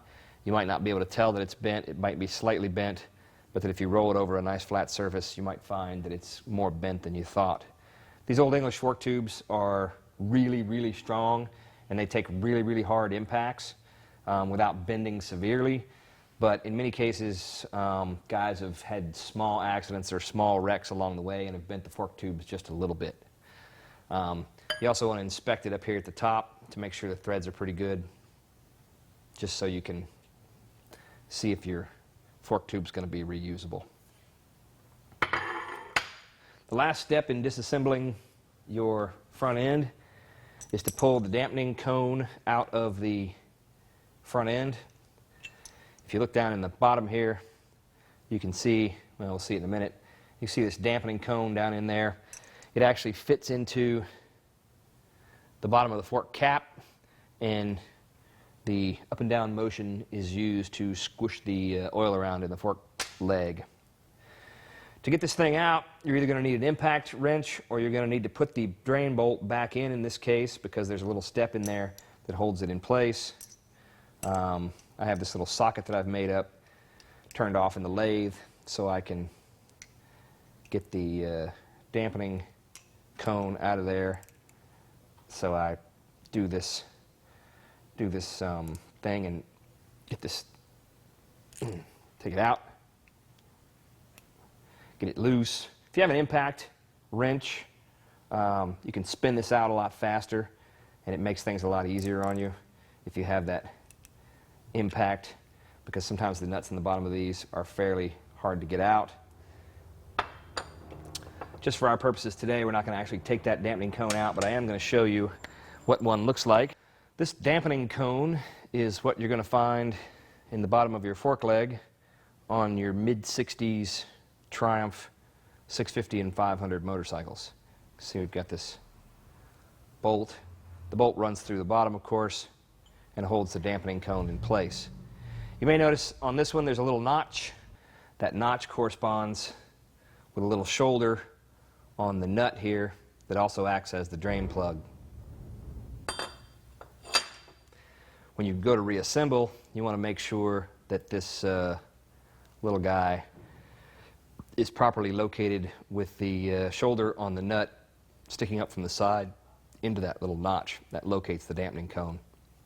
That's one of the big things that goes wrong with these things, is people don't put these back in right, or they use the wrong bolt, and this dampening cone just flopping around at the bottom of the leg.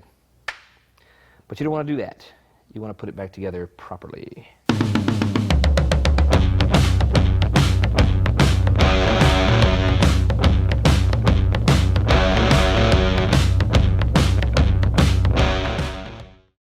The last thing we're going to do here with this front end is we're going to knock out the old seal. This one already has a new seal assembled in it, so I'm not actually going to knock it out, but I'm going to show you in the end here, way down deep inside past the threads, there's a little notch in the seal holder in here. And basically what you've got to do is you've got to get yourself some kind of little drift, maybe a flat chisel type drift, and you've got to stick it inside that that little notch, and then basically just drive that seal out. The older these things are, and the more they've been sitting around, the harder they are to get out. you'll notice that these seals, this is a new one, but you'll notice that it has a nice metal ring on it, which is a good thing when you're putting it in and trying to get it to seal, but it's a bad thing when it's been sitting around for 30 years getting all rusty. And sometimes you have to really go at that little notch, and you have to actually bust the metal seal, or bust the metal ring around the seal to actually get the seal to come out. Don't be afraid to get in there and get heavy with your little punch. Sometimes it just takes it because they're so old and crusty. Putting the seal back in is a little bit more delicate operation, especially if you've gone to the trouble of having your seal holders re-chromed. You don't want to put them on the table, but you are going to have to bang on them a little bit. It's nice and clean inside. Take your new seal. The spring in the seal, as you can see here, is going to go down. I always try to coat my seal with a little bit of oil just to make it squish down in there a little bit better. You can do this with a press. If you don't have a press, you can do it with a hammer and some sort of soft drift or soft something or other. You can use something like this. This is an old brass head off of a hammer. You can stick it down in there and you can carefully tap the seal down. What I've done is I've taken this rawhide mallet head, and I've basically, well, I actually found one that was exactly the right size, but you can take a rawhide mallet head and you can shape it, and it drops right down in there and is exactly the same diameter as the seal. And then what I'll do is just, after I've greased up that seal, I'll just take my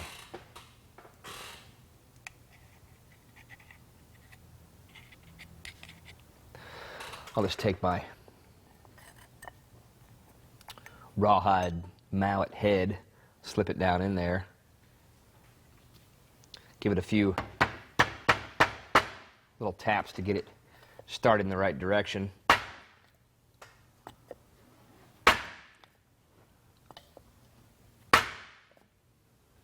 And then a couple of good whacks gets the seal down in there just where you need it. If you got a press, use a press. Otherwise, you can make do with the soft drift or rawhide mallet head. Before we move on and reassemble the fork leg that we just took apart, I'm going to take a minute to explain to you, or show you even, some of the different variations of Triumph fork that you're going to see throughout the 50s and 60s. The front end that we assembled is roughly 63 or so to 68. It's characterized by these steel dampening cones here in the bottom of the leg, and a slightly different cap on the bottom of the fork leg. One of the ways you can tell if you have the right components together is these dampening cones fit exactly in the bottom of this cap here. The bushings are all going to be the same. Bushings are actually going to be the same from the early 50s all the way up to 1970. The later model 68 or so to 70 front ends are going to have a different type of dampening apparatus here. These little aluminum cones actually fit into the bottom of the fork leg in roughly the same way, but they're going to be distinctly different than your steel cones. They have a little snap ring.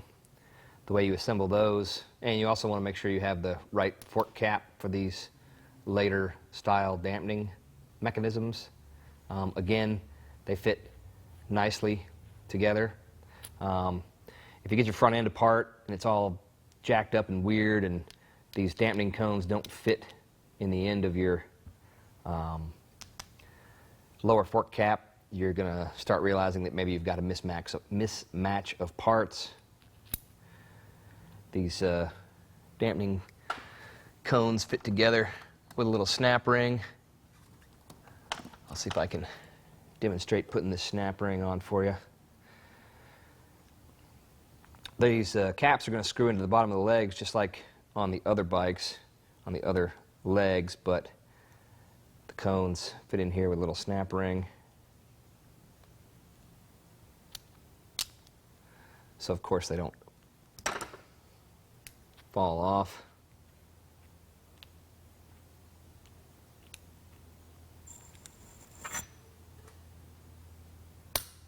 There we go. On these later ones, you're going to assemble the whole dampening mechanism into the bottom of the tube and screw that in there after you've replaced the bushing, of course.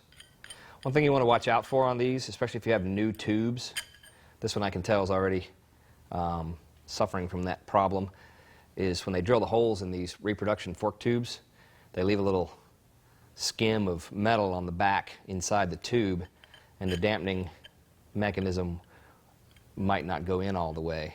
Or once it's in, this cone or this aluminum dampener won't freely move up and down. This one works its way in there okay, but you just want to make sure that you get that flashing out of the back of that hole there. You can do that with a common honing tool. But you want to get these dampening cones in there so they move freely. This is all part of the dampening apparatus. These holes get exposed and then they get covered up to restrict and let flow the oil. With these later aluminum dampening mechanisms, you're going to have a slightly different cone at the bottom of the leg. This is our sort of mid-60s cone. This is our late 60s cone here. It's obviously going to use a different nut, smaller nut, and then you're not going to have the notch in the with the shouldered nut that locates this. This just locates by clamping into the bottom with the nut. One thing to look for on these things is wear and tear. This dampening cone here, you can tell this set right here must have sat with oily water or just water and mud in the bottom of the fork leg forever. You can see the corrosion, you can see the rust, you can see the pitting. If you can save these things, if they look okay and you can just clean them up, then it's a good idea to reuse them. They are quite expensive when you have to buy them, and of course you're always needing two. Or if you're building a front end, they get kind of pricey. But if they're worn out and they're all rusty like these are, you should probably go ahead and replace them with something that's smooth, because basically what's happening is inside the leg, this as the leg moves up and down, the squishing of the oil here creates a dampening effect that's a little bit better, a little bit more advanced than the dampening effect that you're getting when you have these earlier cones. The bushings are going to be the same on these 68 to 70 front ends as they are on the mid-60s and even the mid-50s front ends. You're going to have the same kind of dampening sleeve that we saw on this one. We're going to see the same kind of dampening sleeve on the late 60s front end as we saw on the middle 60s front end.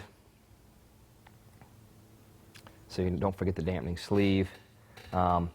The seal holder itself is pretty much the same thing. This is a mid-60s seal holder. One of the things that they did in the late 60s, say 68 to 70 or so, is they added an O-ring inside the threaded part here of the seal holder, just to give it that much more love when trying to seal off against the oil.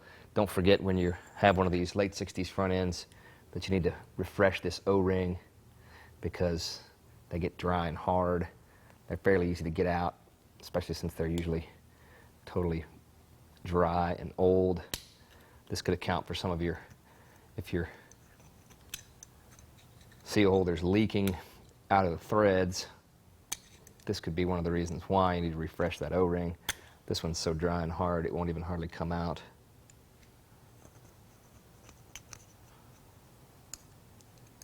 If you're doing this with a scribe, make sure you don't jab yourself with it. Jeez, I think it's old and crusty. There we go. See that O-ring? It's just wasted. Don't forget to replace the O-ring if you have that sort of seal holder. Not a bad idea to clean this out in here as good as you can, either with a scribe. It's hard to get in there with a wire wheel, or nearly impossible, but if you can clean that out as much as possible before reinstalling a new O-ring, it's always a good thing. Also, don't forget when you start putting these dampening cones back in the fork legs, many of your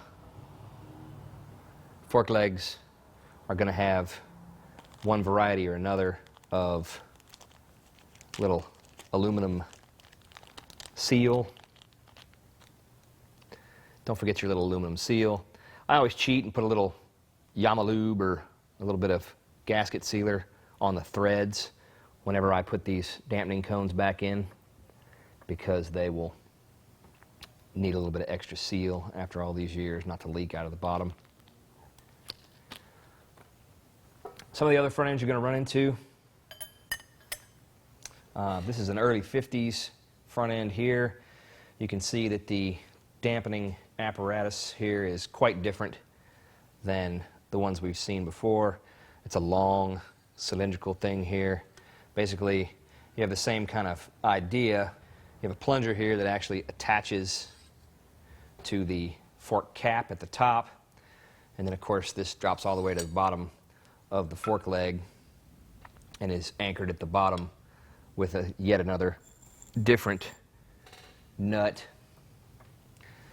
This nut at the bottom of these early 50s legs actually have a copper washer to seal them off so that they don't leak. Again, I would suggest dressing them with a little bit of gasket sealer or something just to keep them from cheat against the forces of time. You're going to notice when you're taking apart these early front ends, you're going to notice there's a little notch or a little button here on the bottom of the dampener. There's a little tiny hole that corresponds in the bottom of this fork leg, and this little pin locates down in that hole. Once you get these legs apart, no matter what year they are, it's always a good idea to clean them up as good as you possibly can. If they're a little rusty inside, you can always hone them out. But that hole in the bottom of there, and then a lot of times the holes in the bottom of these, get completely cruded up with old dirt and grime, and it's hard to get this thing to locate. And if you don't get this dampening apparatus properly located in the bottom of the fork tube here, then you're not going to be able to get the rod here to attach to the cap.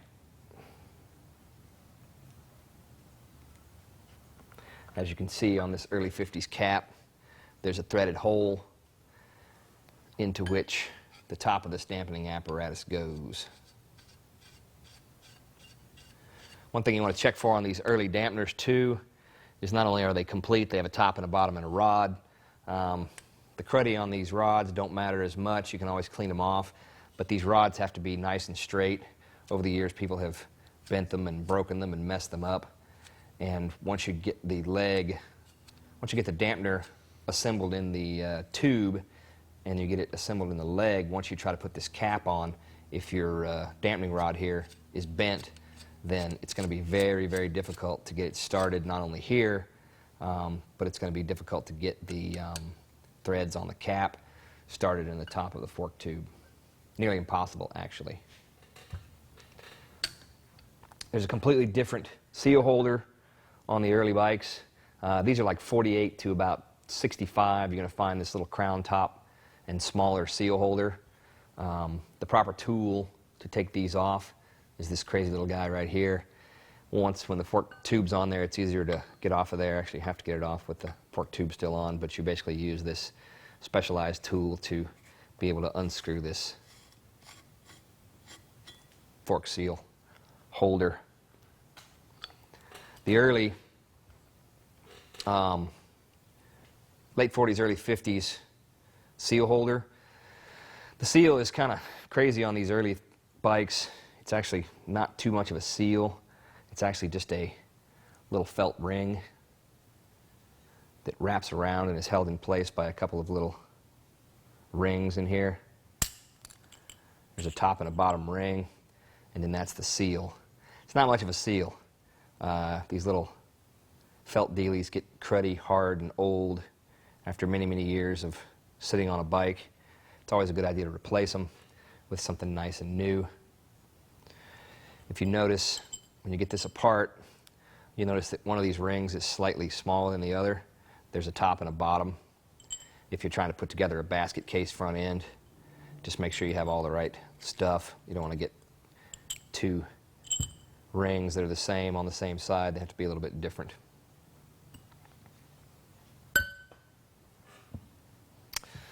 So there's some variations on the theme of dampening and shock absorption in your front end.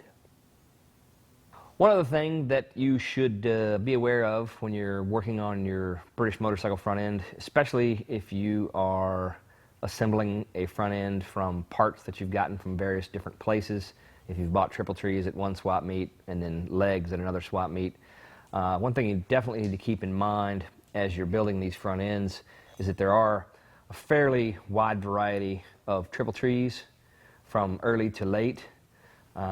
This is a nice example of a 48 or so to 54, 55 or so bottom triple clamp. It's got these big ears on it that act as fork stops on the rigid frame bikes and on some of the early swing arm bikes. There's a very specific top clamp that goes with it. There's two different kinds actually.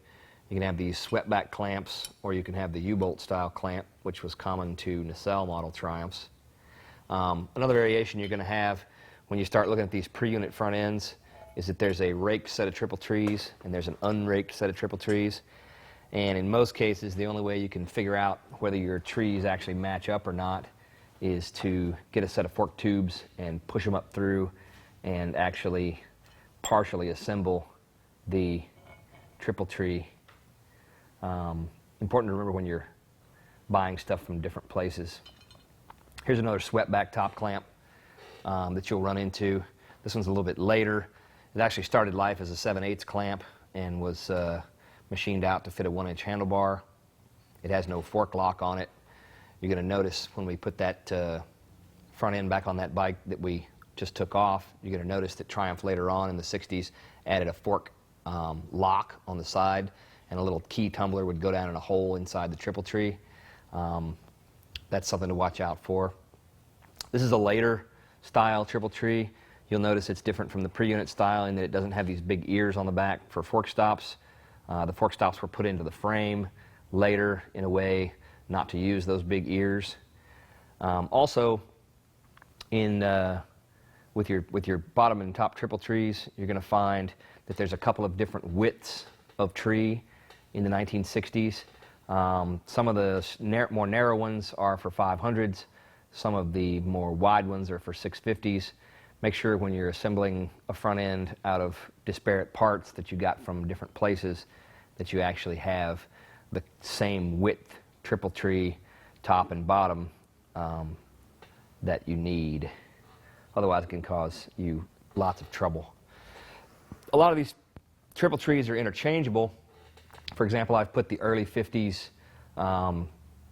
skinny leg, small seal holder front ends on late 60s bikes, but you have to take into account fork stops, and sometimes you may even have to weld on the frame a little bit to get a fork stop that's actually going to work when you have a triple tree that did not come out of the factory on your neck, on your frame. Additionally, we talked a little bit about the different widths of triple tree. Along with a different width of triple tree, you're going to find that some of these Triumphs have different lengths of axle. That's also a big problem when you're buying a 1969 front end, for example, and trying to fit a 1965 front wheel on it. You're not always going to have the right width triple tree to accommodate that earlier wheel. I call this the basket case blues because so many guys have picked up so many parts over the years and then sold them off 3 or 4 times, and you end up with a bunch of things that don't fit together. It's one of the most important things about owning a shop manual as well as a parts book is you can actually figure out a lot of these differences, and you can make things happen a lot easier and a lot better if you have a parts book. And it also helps your local British parts seller if you can actually call up and know exactly which axle you need by part number. Some of these axles actually have a part number stamped on them because Triumph themselves couldn't even keep up with them, but some of them don't. The main differences in the axles you're going to find is the way they locate in the lower fork leg. You might see these little steps here in the axle.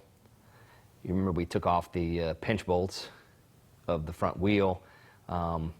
What's supposed to happen is this axle with the wheel is supposed to go back up into the fork legs, and the axle nuts are supposed to exactly locate between these two steps here on either side. If they don't, then chances are you have the wrong axle. And then you'll end up with something like this. I'm going to grab this and throw it up here, and I'll show you what happens when people try to mate different axles to the wrong tree. As you can see, the step in this axle is quite a bit more rude, and it's quite a bit bigger than the one in this fairly nice, almost untouched axle.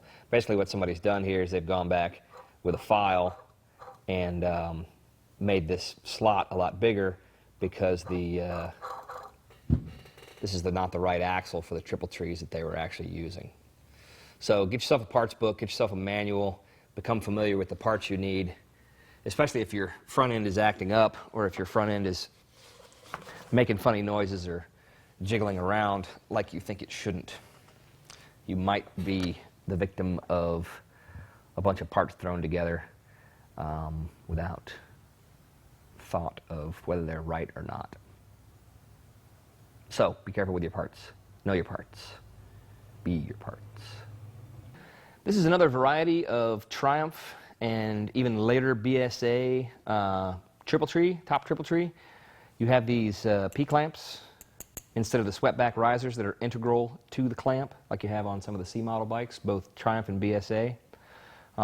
These are mounted inside holes in the triple clamp, and they have little metal backed rubber bushings that slide down in there and dampen the vibrations in your handlebars. These are nice, they're discreet, they're kind of neat looking. Some people prefer them over the swept back clamps because of that, but you're not always able to use every kind of handlebar that you want on these because these P-clamps, you're not going to be able to get a pair of Z-bars through the clamps because the turns on the Z-bars are too tight. You're also not going to be able to use Clubman handlebars on these unless you actually cut the Clubmans in half or cut the Z-bars in half or run them through there and weld them back up once they're in there.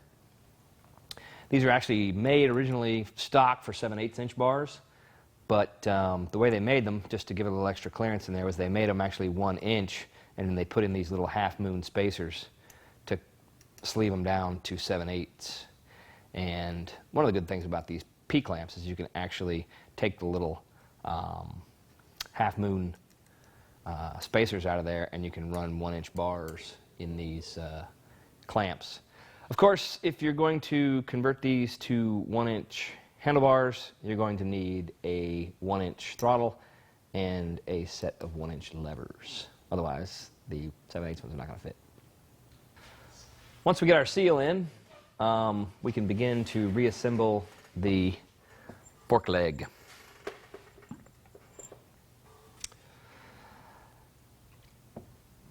If you find that your dampening in the bottom of your leg and your dampening cone are pretty clean down in there, you can just clean down in there real good with some solvent or something and reassemble the leg. If you're going to take your dampening cone out, especially of these middle legs, you're going to need a way to get it back in. And it's a little bit difficult because basically you've got to get this cone here down into the bottom of the leg, and then you've got to get your new little alloy ring seal there, and you've got to get this nut back up in there through the fork leg and basically screw this back in here. Scrupulously clean Bolts and nuts are a good idea at this point because you can screw them in there pretty good. If they've got some glue on them or some goo on them, then it's going to be kind of hard to do. The trick I use to get these dampening cones back in there is I'll screw the little shouldered nut that we talked about back up in there at an angle. And you remember we said this little notch here actually has to fit in that shoulder. And I'll find me a piece of tubing that's about as long as it needs to be to get down to the bottom, and I'll hook this cone on there, and I'll just drop it down in there,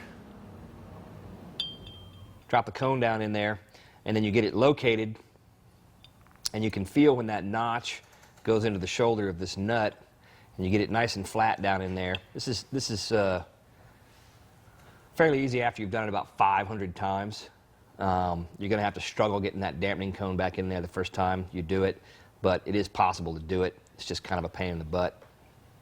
But then you want to get your nut, your bolt here, and your new seal and shove it up through the bottom there, and you can sort of feel, once you get it in there, you can feel the threads going into the dampening cone in the bottom, and you get that in there like that. Once you get it screwed in there pretty good, you can hit it with an impact, and you can get it nice and tight in there. Sometimes I'll go back and I'll put just a little glob of sealer in that hole just to cap it off, just in case you had a little schnur on your threads, or just in case your seal doesn't work as good as it should. A lot of the aftermarket little seals and stuff that they make don't fit exactly, and so you can have some leaking. So if you just drop a glob of goo in there, you're better off. And then you basically just reverse, to assemble the leg, you basically just reverse the process you used to get it off. There's a bushing on the bottom. Get it on there nice. And then you're going to screw your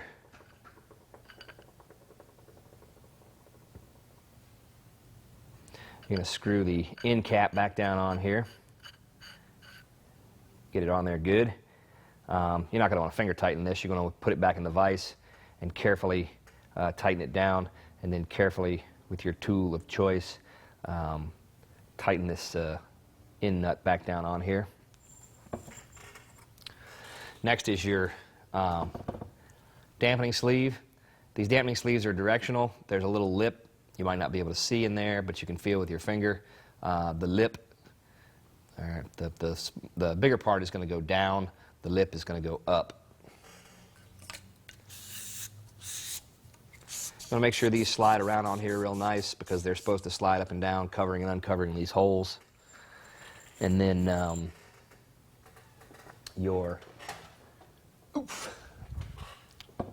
next thing you're going to put on is your bushing. Sometimes these bushings will fit real tight, and you may actually have to hone them out a little bit to match the leg.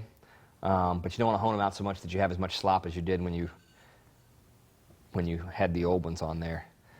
So you got this assembled here. Don't forget to put this in the vise and tighten it up. And then the whole thing is going to fit down into the leg here. Sometimes this bushing is going to fit really, really tightly, and it's going to be kind of hard to get in there. You have to be careful. If it fits too tightly, what can happen is once you cram it down in there, you can actually squish the bushing down just a little bit and actually capture the tube, and it won't slide like it should. So this fit here doesn't need to be extremely tight, but it does need to be somewhat tight. One of the tricks of keeping this top from getting boogered up when you tap it down in there is you can always throw an old bushing down on there, and then sort of use it as a slide hammer. That way you're not messing up this surface here. If it gets too hard to do, you can always take your fork tool and you can slide it down on here and tap on that used bushing so you're not messing up the surface. And then go around to the other side and tap a little bit. Go around to the other side, tap a little bit. And get that bushing to seat in there nice. Take your old sacrificial bushing off, and you have the whole thing partially assembled. New seal. If you have an O-ring, if it's applicable for your application, don't forget to put in the new O-ring. What you can do also is clean these threads off real good inside and out, and you can put just a touch of some kind of sealer on there if you really want to get crazy conscious about making this thing seal and not leak past the threads. A little tiny bit of oil on the inside of the new seal is never a bad idea. Makes things go together nice and smooth. And the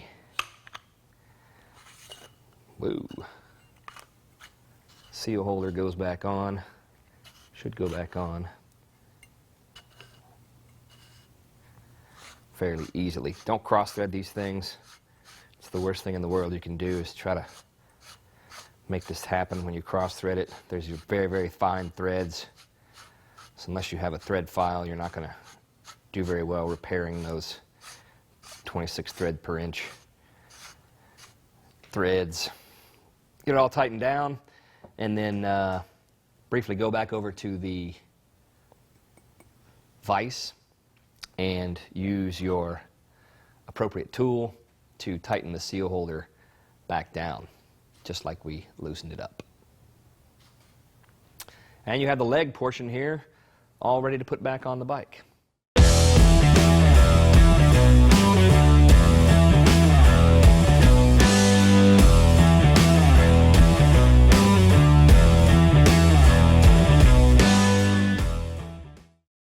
Now we're going to go back and we're going to put this leg back into the triple tree. Don't forget that you need this specialized washer here to drop down on top of that seal so you don't cut the seal with your sharp edge of your spring, especially if you've lopped a little out of your spring to make your front end a little lower. This is a very non-standard, non-stock cover, but it works here. Don't forget, on these later model front ends, you have this cup here at the top. And then basically what you're going to do is you're just going to run this tube back up through your triple tree here. Common problem is once you've had these things powder coated or painted, you have some buildup on the inside, and it's kind of a pain in the butt to get it back up through there. Also, if you've got a shroud over this, some of these custom covers that you can get, it gets to be a real pain in the butt to get it all the way up through there again, but you just kind of have to do what you can to get it back up through there. This one slides pretty easily because I got all the powder coat out of it. Basically, your mission is to get it as far up in there as possible, and then if you're lucky to having a friend who can come by and help you and hold this thing up in here, grab it right there, then it won't fall out. Sometimes there's enough tension on it so it won't fall out, but sometimes it will fall out. It never hurts to have the proper tool so that you can actually screw it down in there real good and actually pull the fork tube up and locate it properly in the top of the triple clamp. If you do have this tool, you want to run it down in there far enough so that the tool doesn't bind up against this ring here. Drop this down, run the nut down, and grab a wrench, appropriate size and or crescent wrench, and then you just tighten this nut down. If you don't have a friend helping you, you can always turn this around and work against the fork stop to get that tube pulled up in there real good. Usually it'll stop at the top because these trees have a taper in them. So once it stops, you know it's in the right place. Leave the tool in place. If they're real loose and you don't pull it up into the taper as good as it needs to be, or it just won't pull up into the taper because it's old and worn out, what will happen is you take this tool off first and then the leg will drop back down. So it's always a good idea to put your pinch bolt back in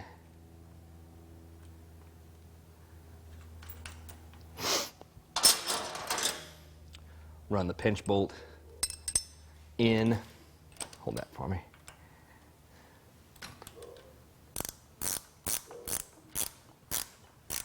You pretty much need to have the pinch bolt in when you go to tighten the cap down, because if you don't, then you end up spinning the tube inside the tree.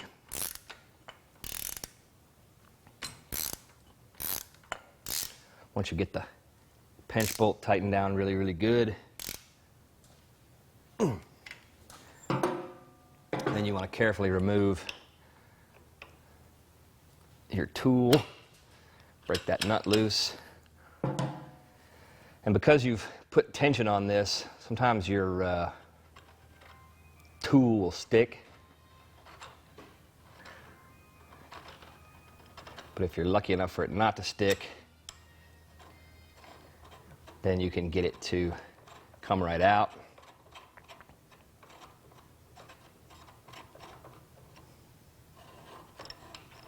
One thing about these tools, they don't always come with a lock washer on them, but when you lock this particular little nub down, these tools are made so that you can you get a little kit with this tool, and it's different sizes, different size threads for different fork tubes of different eras, BSA and Triumph.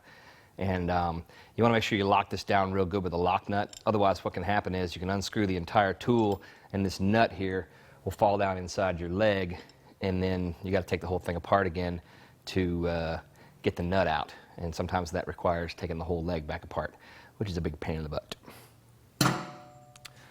Last step in the operation is to put the fork cap back on. And because you've already done the pinch, usually you can just tighten this down. Add your appropriate amount of 20-weight fork oil, fork tuner oil, into the top of the leg, top of the tube, before you actually put that cap on. And then there you go. You have a nice fork leg assembled here, and you're ready to put your front wheel back on. This concludes our rebuild of a typical Triumph and/or BSA hydraulic front end. The components are going to be slightly different from year to year, but if you get yourself a good parts book with some exploded part diagrams, you'll be able to figure out which parts you need and properly assemble your front end. Hopefully it will give you many years of good service if you do it right.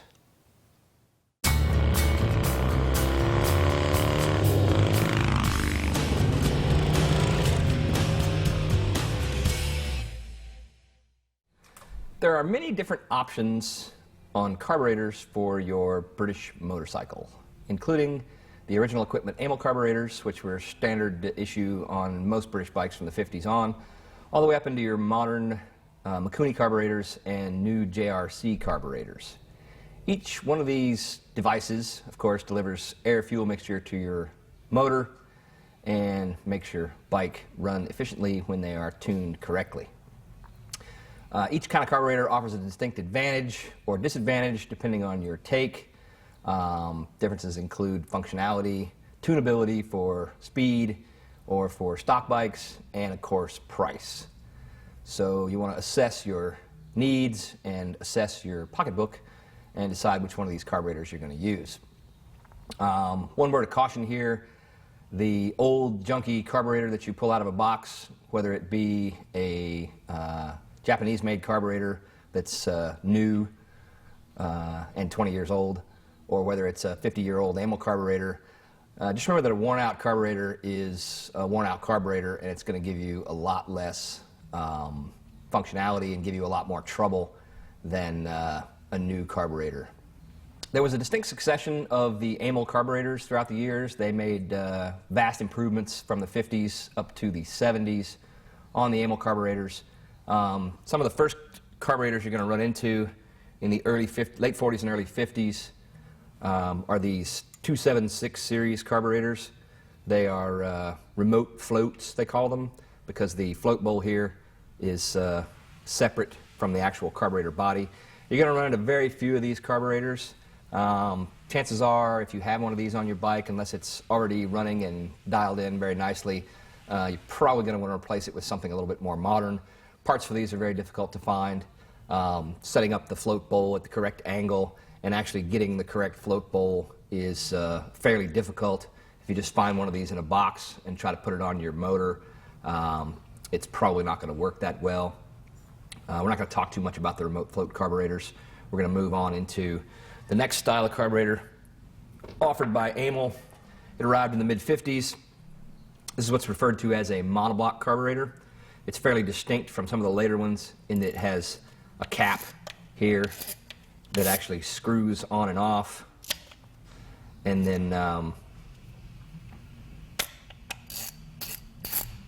can see that the cap screws off here and your slide and spring in there. The monoblock carburetor is also distinctive because it has the float bowl on the side. Some of the disadvantages to the monoblock carburetor, especially an old one, is that these bowl covers here often get warped or corroded, and because gas actually sits in the bowl and of course collects down here as it fills up, a lot of times if your cover or your body here is dented, it makes it very difficult for you to get these type of carburetors to seal, and they want to leak gas. Just for reference here, we're going to dig into this one a little bit, and I'm going to show you the float. As soon as I can take this top off here. You can sometimes get away with dressing these gaskets with some kind of sealer, but again, a dented and junky old monoblock is going to be very difficult to get sealed up, and you're going to have gas leak problems. Should have used a hammer. Take the bowl off here, the bowl cover off. You have a gasket. You can see the inside of this carburetor here. You've got a little float, and you can see how corroded the inside of this carburetor is. There's a bunch of junky old gas in there. This one actually looks pretty good, but you want to especially inspect around here, see if there's any dents. It's very thin once you get the bowl cover off there, and you can see where, if this carburetor's been thrown into a milk crate full of other parts over the years, you can have the surface can be very dented, and it just makes it virtually impossible for something like this to seal. The next generation of Amal carburetor, and some of the better ones, is referred to as a concentric carburetor. This came along in the mid-60s and was standard on British bikes until the mid-70s. It's a superior design to the Amal monoblock carburetor. One of the distinct advantages here is that the float bowl is on the bottom, and it has a better gasket surface here. Carburetor generally sits, up and down, and as the gas comes in, the float is designed to cut off the gas before it actually gets to this gasket. And so you can see where you'd have a lot better chance of sealing up that bowl on an old carburetor like this than you would on a monoblock. Another difficulty with all these carburetors, because they're flange mount, is the flange getting warped. And the easiest way to get a warped flange is to over tighten these bolts that actually hold it to the carburetor manifold on the head of the motorcycle. Once these flanges get warped, sometimes you can actually take a flat piece of glass, tape some soft or very fine emery paper on there, and you can actually surface the flange a little bit with a light coating of oil. Same thing for the bowls here. You can take out some of the imperfections, some of the corrosion along here with that same emery paper on a piece of glass and a little bit of oil. You can see high spots and low spots and just sort of massage them down to where you can get these bowls to fit a little bit better. You can do a little bit of surfacing on these bowl covers as well, but as you can see, because there's this ring around here, it's a little more difficult to get something in there and make this very flat. This thing's a little corroded from years of having gas sit in it, and so I suspect you'd have to seal this one up pretty good to get it to work very well. One thing you should remember on the various different Triumphs and BSAs and Nortons is that these carburetors, even though they may look the same, they had different bore sizes and they had different characteristics and different jetting. You always want to check your parts book or your factory service manual to find out which carburetor your bike was actually equipped with. For example, this carburetor here is a 626 carburetor. It's a little bit smaller than the 930 carburetor here, and these were designed to go on 500cc bikes, both single and dual carb. They have a smaller bore size and they're quite a bit smaller. They have a lot of the same parts, but it is going to be a different carburetor. So don't confuse your bigger bore carburetors, 930s, 932s, with your smaller 928 and 626 carburetors. Always check your manufacturer's specifications and start from there. This is an old original equipment Amal carburetor. We'd have to rebuild it and see how it runs to see if it's any good. But Amal also makes new carburetors now. You can see this one looks quite a bit newer than this one. And sometimes a new carburetor is a good fix for an old bike. Also, don't forget that the monoblock carburetor came in various sizes. This happens to be a 389 carburetor. It's stamped on the flange here. The manufacturer's specifications were stamped in code on the flange. You can actually look up which carburetor went to which bike by looking at the serial number on the carburetor. They do sell these new as well, but they're fairly expensive, and they're not marked on the flange as to what they're for.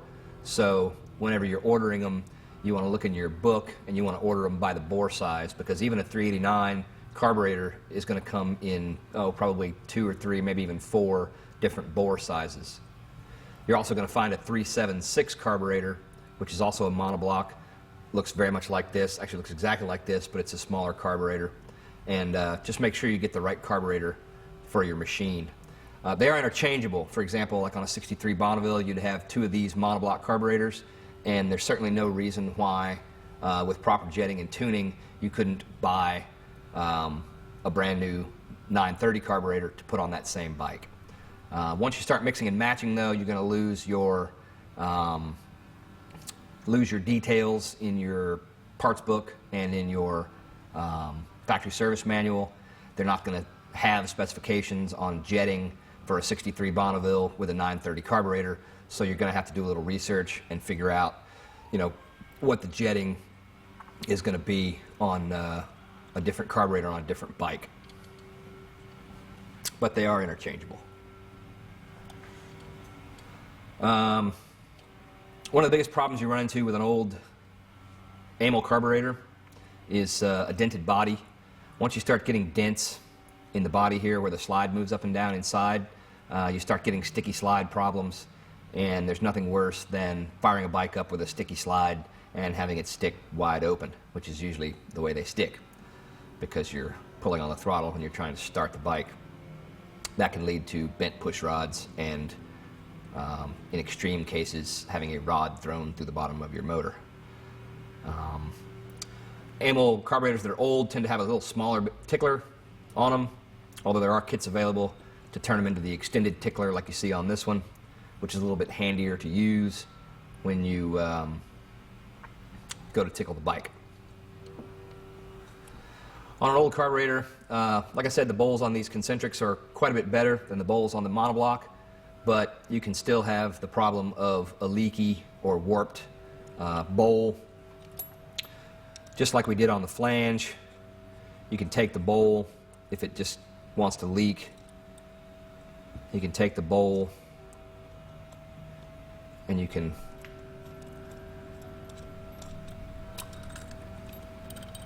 pull the guts out of it.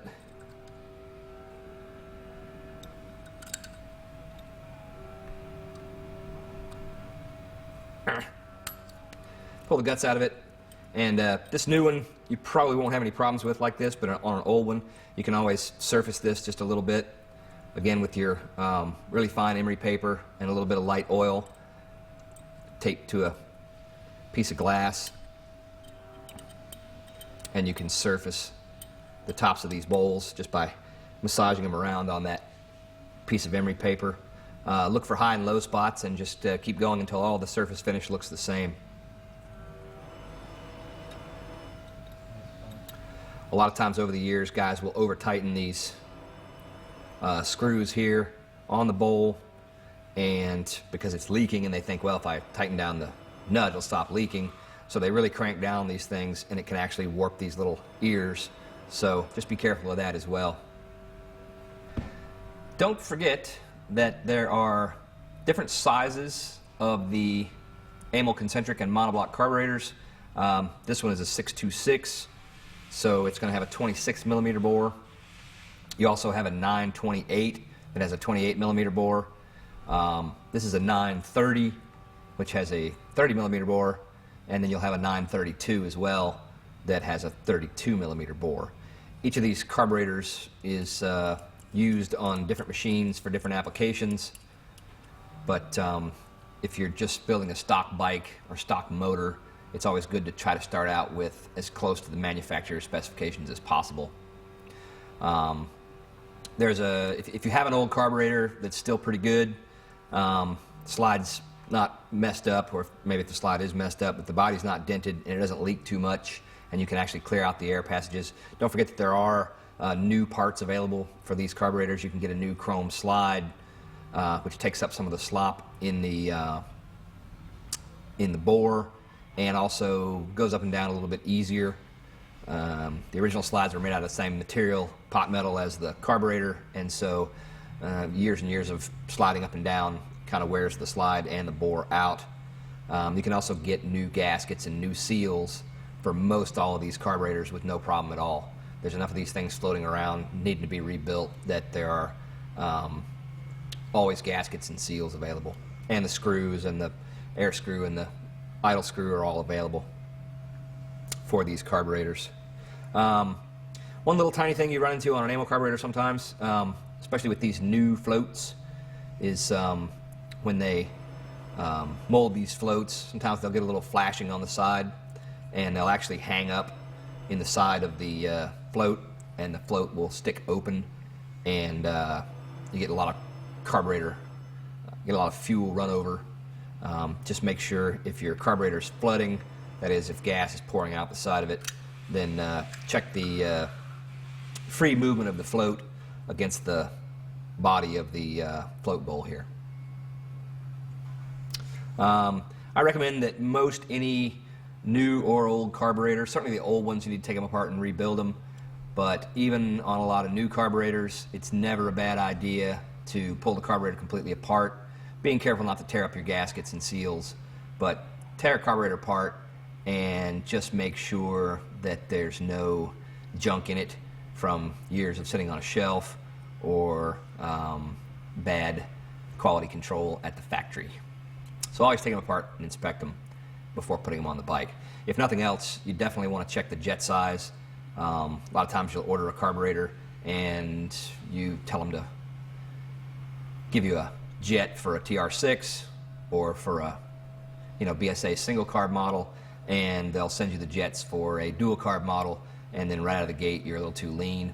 So it's always a good idea to check your jets and check the inside of the carburetor to make sure it's good before you install it.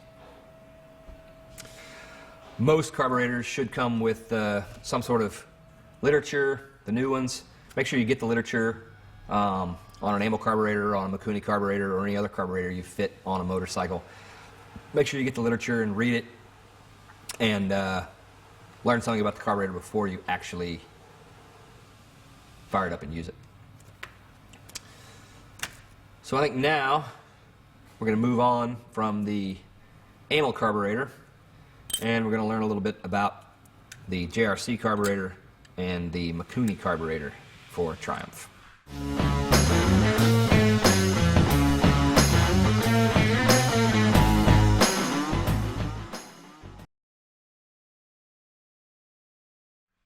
An alternative to the Amal carburetor for your British bike is the Mikuni carburetor. Mikuni carburetors have been adapted to British bikes for years.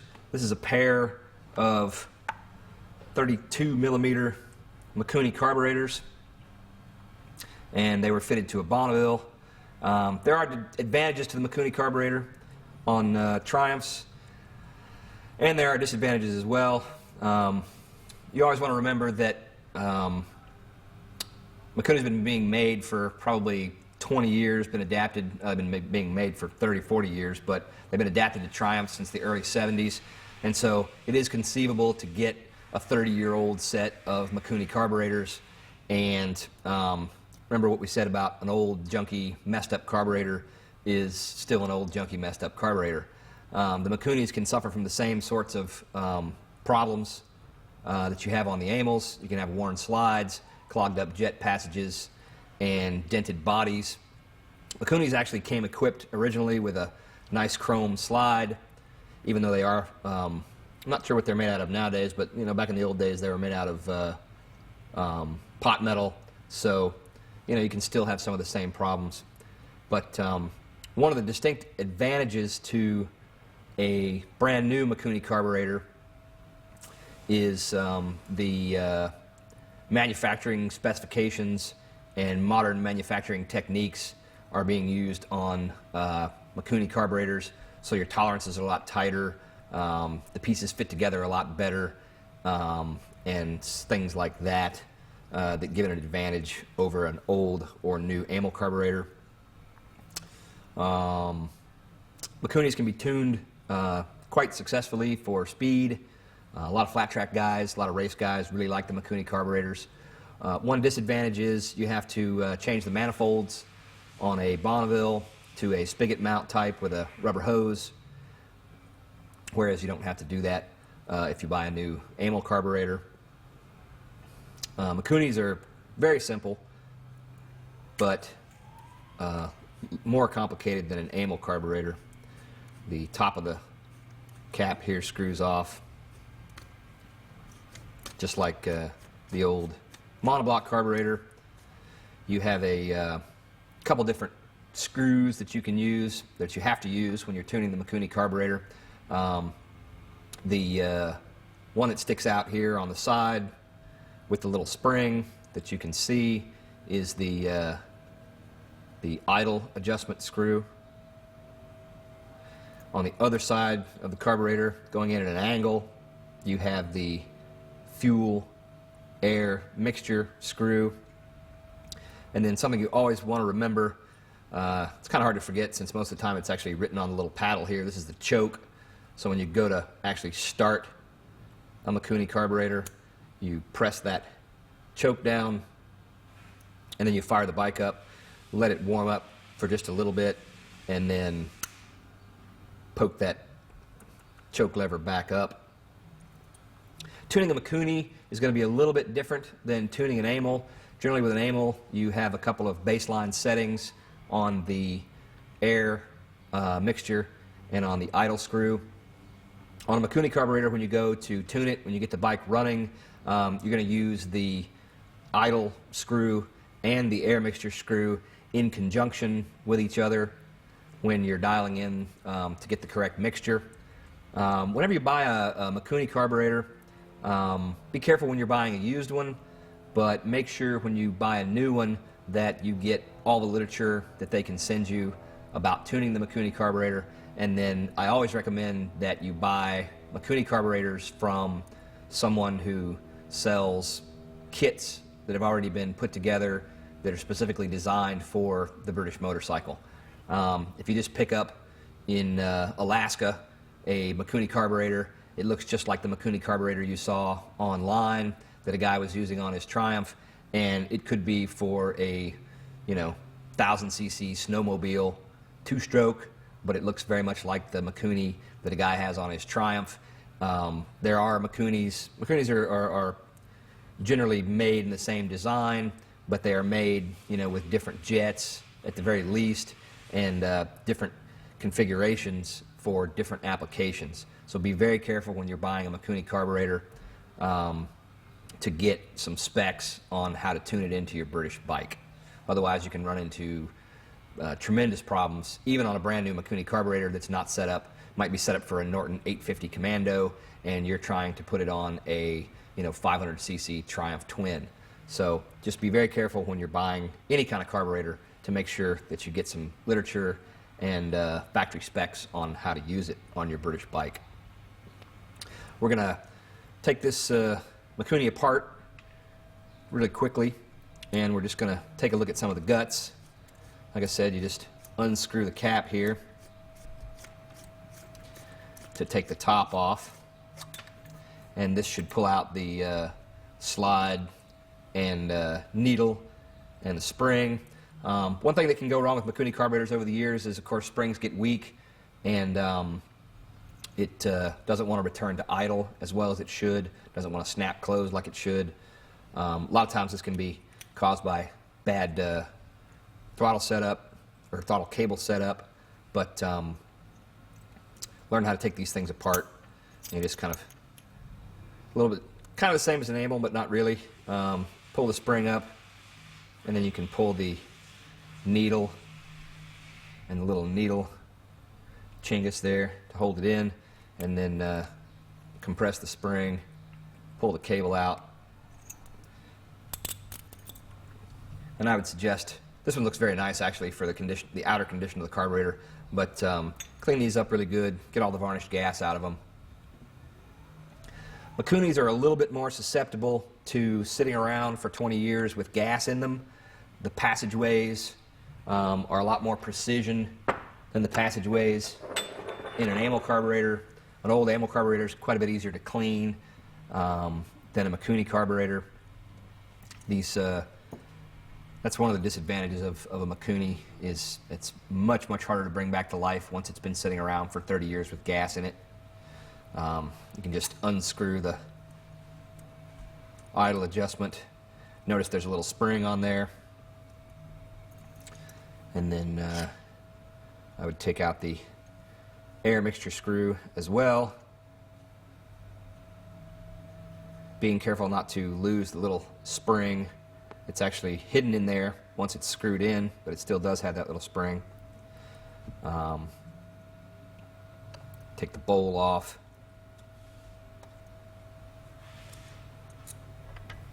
Four screws holding the bowl on.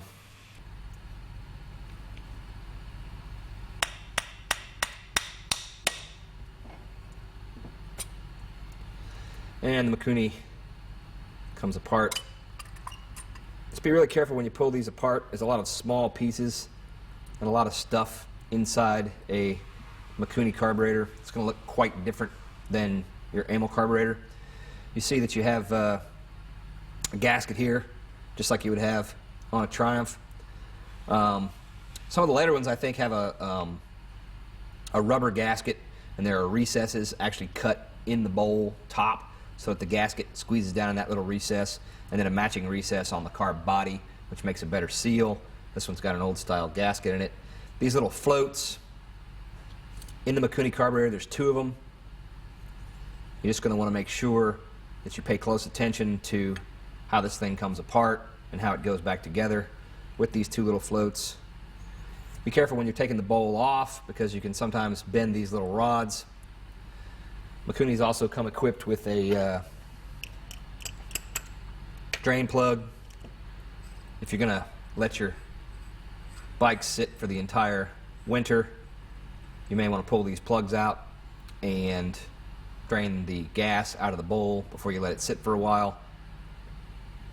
Nothing's worse than a clogged up carburetor. Pay close attention to your gaskets as you take these apart.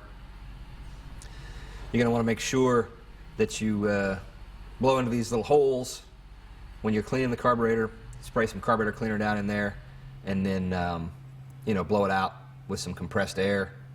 This bowl actually doesn't look too bad, but there is a little bit of schnur down in the bottom there that you're going to want to take care of. Just make sure you blow through all the passages and get all the gunk out. These Mikunis are held on by spigots. On a TR6 it's a little different. There's a little rubber flange and it bolts it onto a specially designed manifold, but on the Bonnevilles it'll just be a hose clamp with a rubber dilly.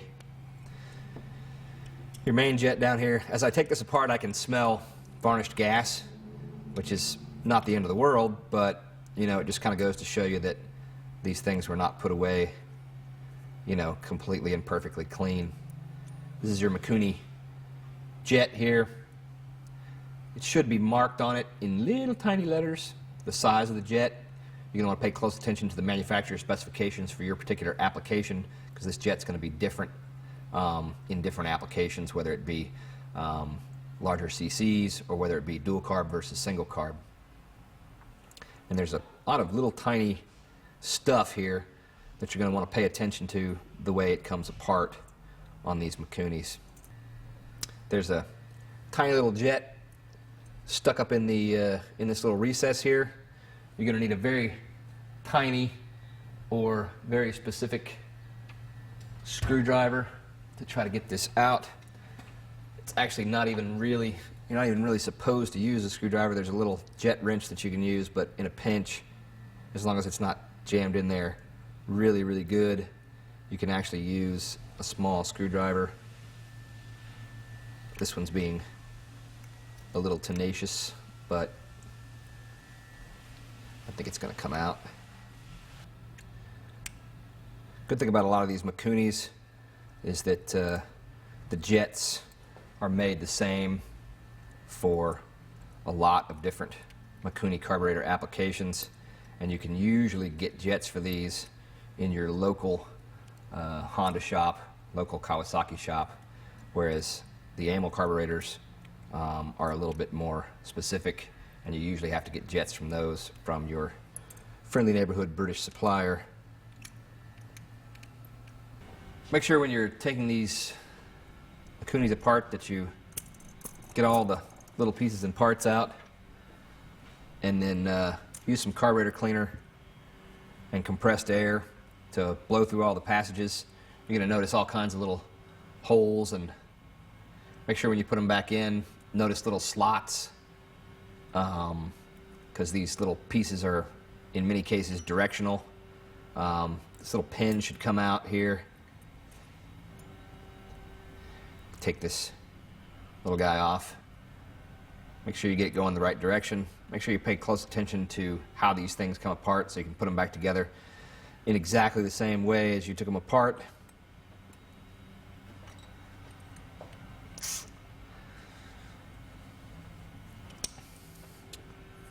Take the plunger here, choke assembly out.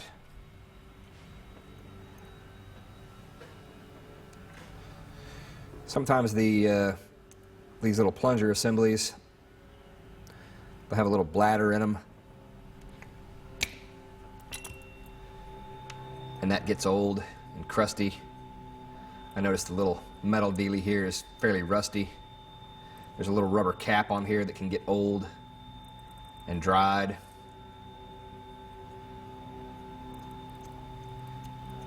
Definitely want to take this choke assembly out. It's very directional, so make sure you put it back in correctly. You have a little spring in here for the choke assembly, a little plunger, and all kinds of little plastic and rubber parts that you want to pay close attention to when you're taking this thing apart and putting it back together. You can pull this little choke assembly all the way apart. If it's kind of cruddy and crusty like this one is, you should clean it up real good.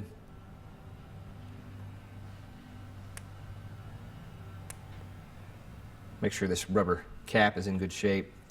Make sure your plunger spring is in good shape. This one's got a little crust around it, probably some old varnished gas. Make sure your threads are good. You can buy these plunger assemblies. You can buy all the parts for this Mikuni carburetor with no problem when you go to rebuild it. The last part you're going to deal with here on the Mikuni carburetor is this little guy right here. A little tough to get to. Make sure you have some metric wrenches so you don't have to do this with a crescent wrench. You can't do it with a crescent wrench here. You've got too much stuff in the way. You're going to notice there's a lot fewer little gaskets and little seals in these carburetors, but still pay attention to them. You're going to want to renew them when you rebuild these little guys.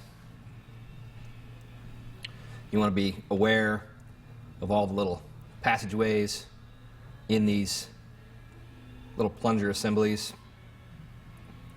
and all that, so you can get them all back in the right place and replace all the little seals and gaskets. There's little wire guys in here. Just be careful when you're spreading these wires apart so that you can not break them. But you want to break these things down to their smallest components and spray some carburetor cleaner in there and everything to make sure you get them nice and clean. Little float needle holder assembly here. Take that all apart, and like I say, make sure you clean everything out really, really good. Once you get the whole thing disassembled, you're going to want to take your favorite brand of carb cleaner and spray it down in all these little orifices. Make sure you get all these little passageways nice and clean. And then, of course, used some kind of compressed air to blow through all these passageways and make sure you get them nice and clean. Carburetor cleaner, you're going to spray it in just about every hole you can find.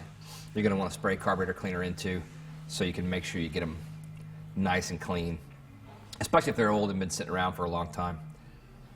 There's a lot of little squirrely passageways in these things that you're going to want to clean out so you don't have problems tuning them later. Make sure once you get it all the way apart and all the passageways blown out and the carburetor cleaner sprayed into each and every little orifice, just make sure you pay close attention to reassembly when you put it back together. You don't want to leave out any parts, of course, and just try to take a rag or something and just clean the entire carburetor before reassembly. And that's pretty much it on the Mikuni carburetor. It's a fairly simple operation, but definitely want to take it apart and clean it if it's an old carburetor, and at least take it apart and inspect it a little bit if it's a new carburetor. The last carburetor that we're going to deal with here is the new PWK carburetor, also called a superior carburetor, also sometimes referred to as a JRC carburetor, because Bill Getty at JRC Engineering, a company that supplies a lot of aftermarket parts for British bikes, actually commissioned the manufacture of these carburetors. They're specifically designed for fitting on the stock positions of your British bike, whether it be Norton, BSA, Triumph, and also some of the others, some of the more oddball brands. You'll notice that they have a flange that looks very much like a concentric or monoblock carburetor. It should be a little O-ring here. It's not here on this one, but they bolt right up to your stock cylinder head on a Bonneville, and they also bolt right up to your stock cylinder head on a BSA Lightning. They bolt up to the manifold on a BSA Lightning on a Triumph TR6. They are a 30 millimeter carburetor, which makes them pretty standard for a lot of British bikes, a lot of British twins. They also make them in a 26 millimeter version for the smaller 500s and some of the singles like a Triumph Cub. And they're also made in a 32 millimeter configuration for your Norton Commandos, some of your 750 machines of the 70s, and then some of the 850 machines of the 70s. They come apart very easily, and you're going to notice a lot of similarities between the Amal Carburetor, and you're also going to notice some of the similarities between these and the Mikuni Carburetor as well. This is a fairly new product. Last couple years it came along, and probably like any new product that's made from scratch, some of the early ones had some teething problems, and but they are a very good carburetor once you get them dialed in and once you get them going. So what we're going to do is we're going to take this one apart and have a look at the guts and see what it's like. Like an Amal and like a Mikuni, these carburetors have a drain hole in the bottom of them. The first thing you're going to notice about these JRC carburetors are the quality of the O-rings and the recesses for the O-rings that hold the gas in. That's a very nice thing. You can also pull that little bowl drain plug off, and you can actually change the main jet without having to take the rest of the carburetor apart. You can do that on most of your Amals, but not necessarily all of them. You're also going to notice, like a Mikuni, unlike a Amal, you have a plunger here for the choke. When you start the bike, you're going to want to pull this plunger up, and then when the bike catches and runs, it warms up for just a few seconds, and then you want to push the plunger back down to run. Basically what you're doing is you're enriching the gas fuel mixture or gas air mixture. You're giving a lot more gas so it'll start up. So you definitely don't want to run with this plunger in the on or up position because then you'll foul plugs and you'll bog down, which is always a bad thing. Like an Amal carburetor, it has 2 screws at the top, and it's a fairly simple matter just to unscrew the top screws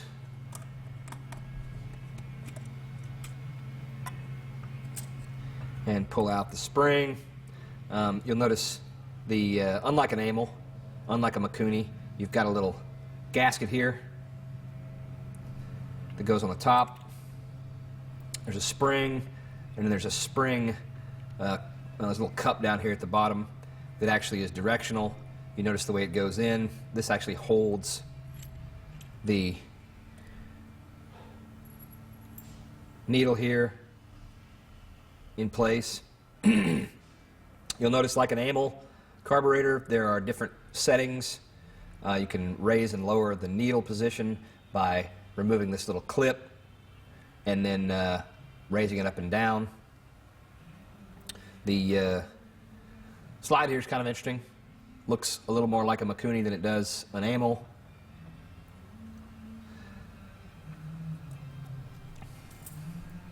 Just like on the Mikuni, you're going to want to remove, when cleaning, you're going to want to remove the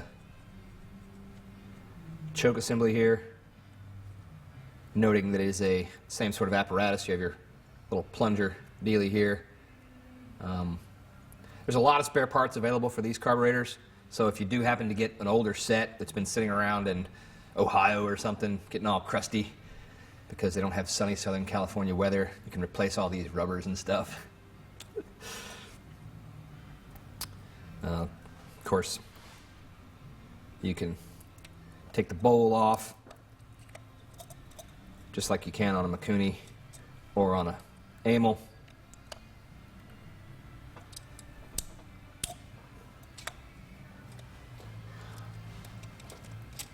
One of the things I like about these carburetors is the way their gaskets are put together. They're little rubber gaskets.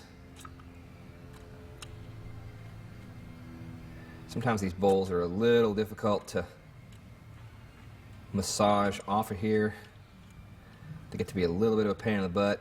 You got to kind of move it around and cock it around a little bit, making sure that you don't tear anything apart. It's always a good idea to turn them upside down because you don't want to bend or break anything in here. There are little parts in here.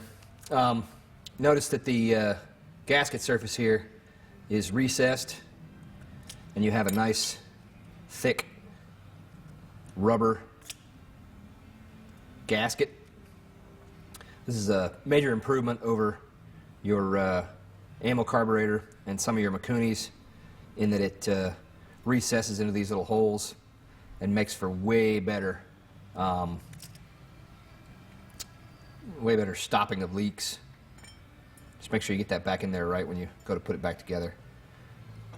You're not going to find too many of these carburetors that have been sitting around for too long because they are fairly new, the last couple, 3 years. But it never hurts to take a carburetor that you don't know anything about and pull it apart and inspect everything and clean it. Gas doesn't take very long to varnish in a lot of climates, and so it's a great idea to clean these guys out a little bit. It's your main jet holder here. You want to make sure you take your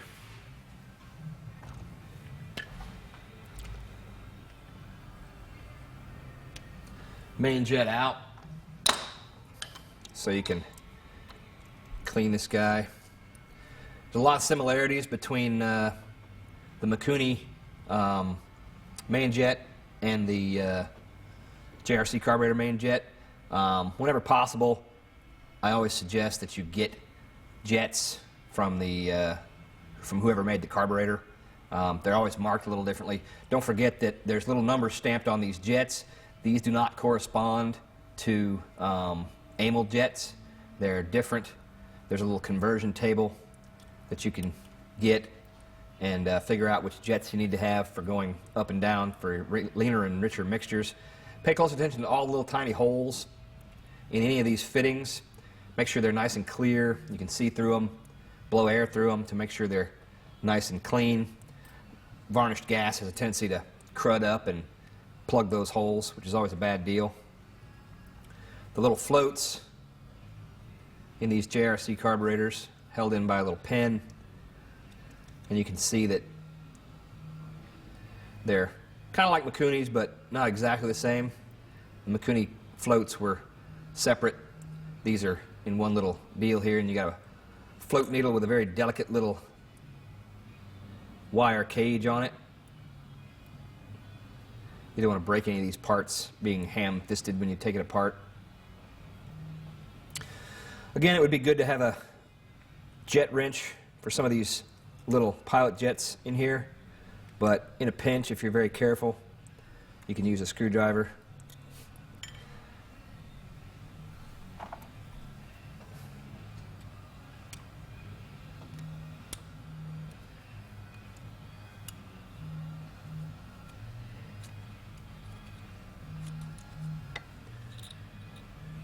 Fairly involved jet here with at least 6 little tiny holes in it and a big main hole through the center.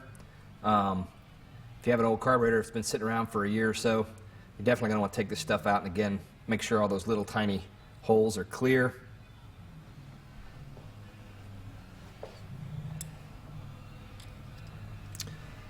This is your idle adjustment. Like an Amal, it goes in at an angle and just runs the slide up manually. You just take that out.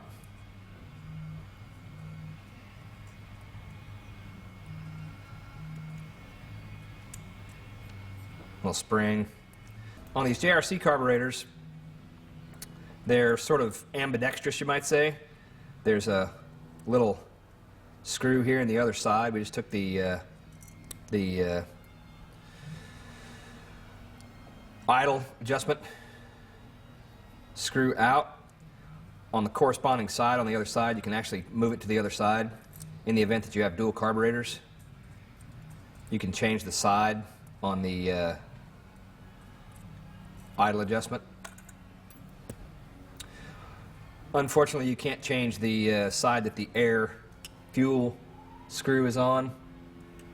Anytime you're cleaning one of these out, you definitely want to pull that out. There should be a spring behind it. You don't want to lose that spring. Ooh, wow. This is a brand new carburetor. Just to show you, there was quite a bit of junk, just little bits of shiny stuff. Just fell out when I took out that air fuel mixture screw. It's a nice lesson for us in modern manufacturing techniques. Sometimes they'll leave a little slag in there, and you definitely don't want that going into your float and going into your motor when you first fire up. So it sort of goes back to that business of checking everything out before you put it in. This is about as far as you need to go with one of these carburetors. However, you can get a Torx bit and you can take out this main jet holder assembly here and take it out as well, but it's not necessary on these carburetors so much. Once you get it disassembled, of course you want to blow air through all the little holes. You want to blow a little carburetor cleaner in here, and you want to get the whole thing nice and clean, especially if it's been sitting around for a year or so, or if you just don't know the condition of the carburetor, you just bought the bike. One of the best things you can do is clean out the carburetor. So, a great alternative to the Amal and an alternative to the Mikuni carburetor is the JRC carburetor. One downside of these is that they're just kind of a standard good street carburetor. Unlike the Mikunis, you can't mess around with them and dial them in for a lot of racing applications, but they are a good standard carburetor, and you should consider them when you go to buy a new carburetor.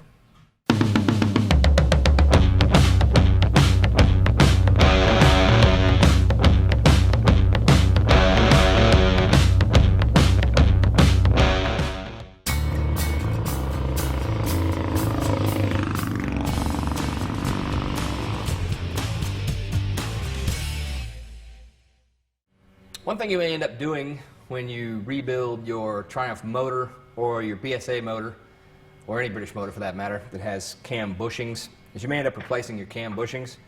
The cam bushings are a bronzite material, and they basically, your camshaft fits through here and runs on a lubricated oiled bushing here. Sometimes when people take the cams out irresponsibly, or sometimes they don't get enough oil in them and they spin, or they just get gnarled up inside, you're going to want to replace these bushings. So it's a little bit more intense operation. You may send this off to a shop to have this done, because it does require a couple of specialized tools. They may not look like much, but they tend to be expensive. And this is the kind of thing that hopefully you're only going to do one time. And hopefully you'll maintain your motor enough once you start riding it to not have to replace these if you ever have to rebuild the motor. But we're going to go through cam bushing installation, or knocking them out, installing new ones, and reaming the new bushing here in the next few minutes. Taking the cam bushings out of the timing side of the motor is fairly easy. You just sort of use the old heat and beat method. Get you a nice propane torch or a MAP gas torch. MAP gas tends to get your cases a lot hotter, a lot faster, and it's a little more efficient.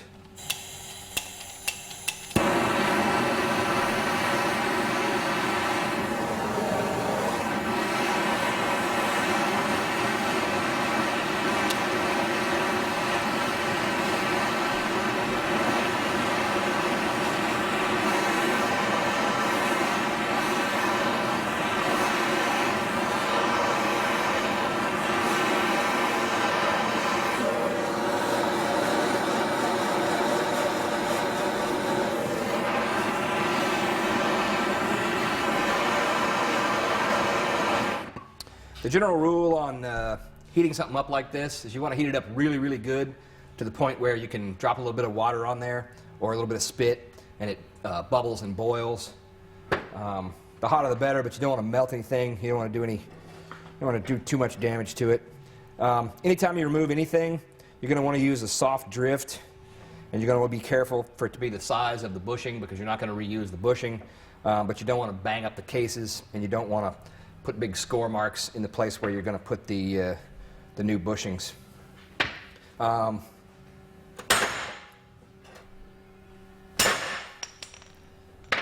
pretty much does it to remove the cam bushing. Always remember that a couple of really good hard whacks with the hammer and the drift is better than 20 little shots. Anytime you're knocking something out, you want to be decisive about it. I'm going to try to pick up this bushing, but it's going to be really hot. Need to make 1 point with this. Some of your modern-made camshaft bushings are just a little bit taller than some of the old ones. What you're going to want to do is make sure that the bushing that you knock out is the same. Well, the bushing that you're going to use to replace is the same bushing that you or same size bushing as you put back in. Once you get it in there and find out that it's too big, it's kind of a pain in the butt to get it the right size. If you do put it in and it's a little bit too proud, or a little prouder than the other one, then what can happen is your cam wheel can actually lock against your cam bushing instead of locking against the back of the cam where it's supposed to locate. and that's always very frustrating, especially once you've got your cases together and you got your crank in the cases and all that. So just give them an eyeball and make sure the two bushings are the same size. If you measure them beforehand, you can chuck them up in a lathe and you can take off just a little bit to make them the same size. It's always a good idea. We're just going to do one side here just to show you how it's done. It's pretty much done the same on both sides. Anytime you're working on something like this, you should just make sure that you're not putting your little locator pins or your studs and stuff like that. Just make sure you're not putting them on a table, and you know, make sure you got a nice flat surface to work with, because once you start beating up these little locators, you got to pull them out and put new ones in. So it's always better not to mess them up. What I always tend to do with any bearing or any bushing is I keep it in the freezer. It's a little tiny bit smaller with the cold, and then with you know, you want to heat the case back up. I'll also dress these guys with just a little bit of red Loctite as well. Not much, because it'll build up and you won't be able to get the bushing all the way in, but just a tiny bit of red Loctite never hurt anybody's feelings. Some of these bushings are going to have a hole already pre-drilled in them. Like this one already has a hole drilled in it, which is nice. You'll notice that this one does not. What you can do is, well, sorry, these holes correspond to little holes in the case, and oil splashes around and goes down through the hole in the bushing, and then oils the cam as it goes around in the bushing. You want to make sure that if you have holes in here, that you line them up with the holes in the case. And if you don't have holes, you can always pre-drill the hole in the bushing, or you can wait until you get the bushing installed and you can drill through the hole and drill in the right spot. Just depends on which one you think is easier to do. Line up the hole when you knock it in, or drill a hole once you get it in there. I sort of prefer the drill a hole once you get it in there method, but you can do it whichever way you want. Once you go to reinstall this bushing, you're going to want to clean the hole out real good. Maybe get some carburetor cleaner, maybe a little red Scotch-Brite just to knock some of the gunk out of there. Just clean that out really good. That way you get a good thing going with your Loctite. Like I said, just dress it a little bit with some Loctite. Just a really, really, really little bit on here. Kind of swooge it around. Just get some Loctite on there. And then we're going to heat the case up a little bit more because it cooled off in the meantime.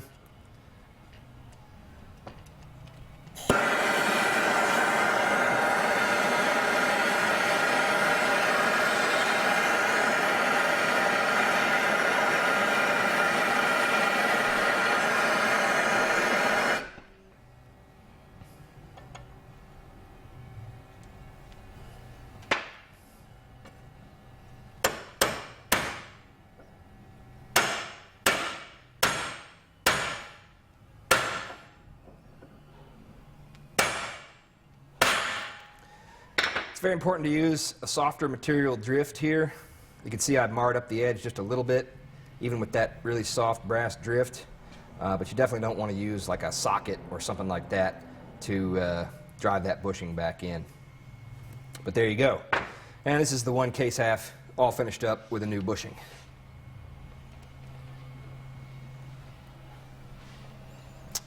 The other side case is going to be just a little different. You may notice that there is no way to drive this bushing out the other side. It's what they call a blind hole, and you're going to have to do something else to get that bushing out. My preferred method of getting it out, can you hold this for me? It's always nice to have a little extra hand from your shop monkey when you do these things. My preferred method of taking this bushing out is to use a suitable sized tap. And I'll just Get the tap started in there a little bit. Tap it down. Grab the Englander here, and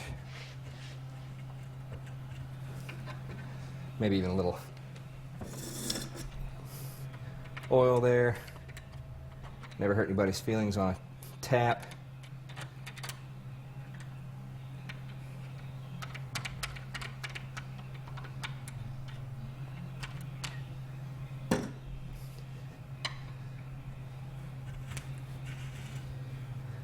And just run the tap in.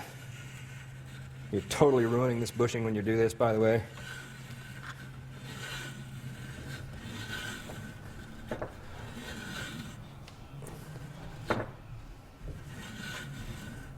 Run it down in there real good.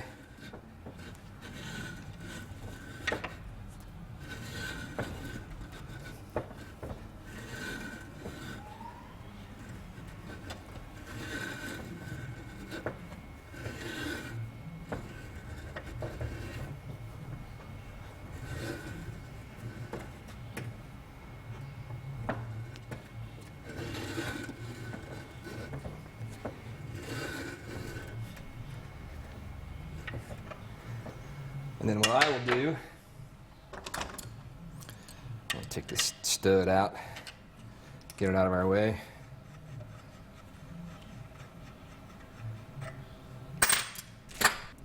What I will do is I'll then walk over to my vise. It's always a good idea to have a buddy with an extra hand. Well, if he has two hands, it's even better. Walk over to the vise, clamp the tap into the vise. And then again, remembering that heat is your friend in these cases.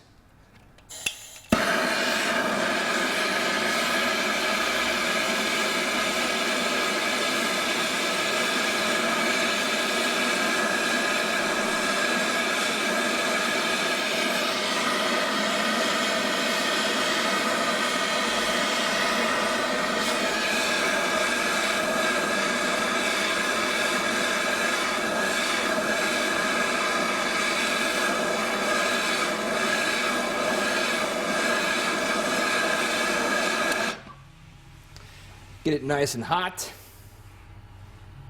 and then usually a combination of tapping here on the case and a little bit of wiggle and a little bit of pull. You want to make sure you don't hit this with anything really nasty because you don't want to break these little ears off.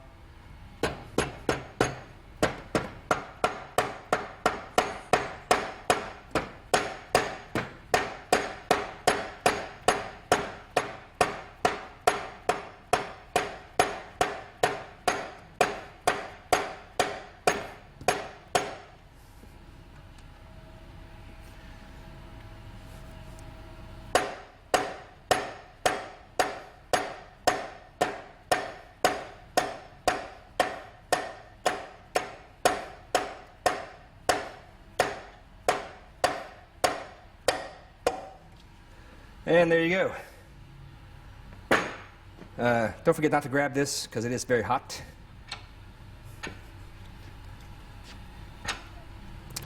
And that's how you take that back bushing out. Replacement should be done as quickly as possible because you don't want to lose the heat in your case.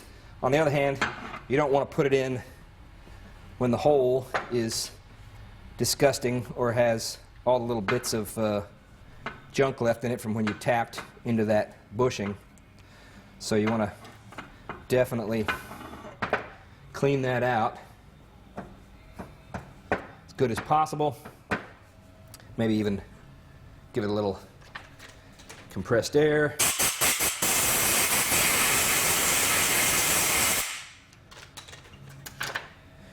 It's a good idea to do all this stuff before you actually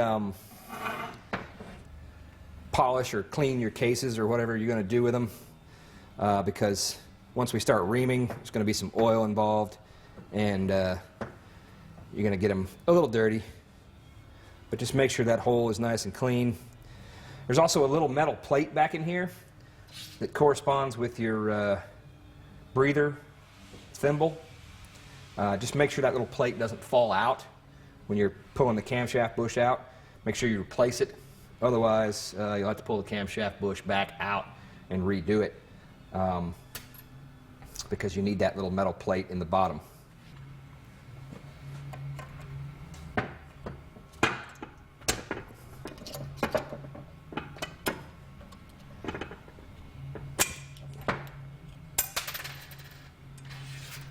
It's never a bad idea to pull the corresponding window out of here, spray some carburetor cleaner down in there, or the solvent of your choice, and get it nice and clean. Like I say, don't forget to put it back in, otherwise it'll puke oil. It's never a good thing. It also has a little notch in it for locating it down there on a little pin. You want to make sure that little locator is in the right place. Again, with our cam bushing, this one has a little hole in it. It's going to correspond with a little hole in the case here. You want to make sure when you put that thing in there that you're getting the hole lined up. See the hole in the case here. Notice the hole in this bushing is a little off center. You want to make sure you eyeball the depth of that, knowing that that hole is going to line up in there.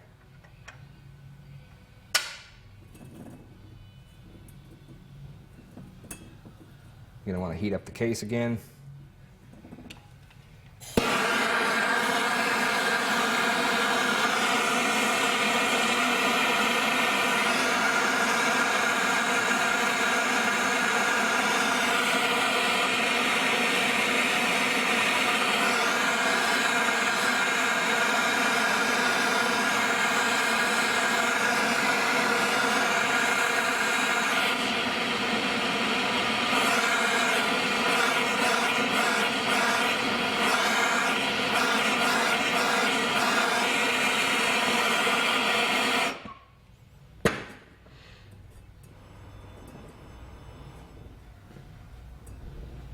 Again, a little bit of red Loctite on here.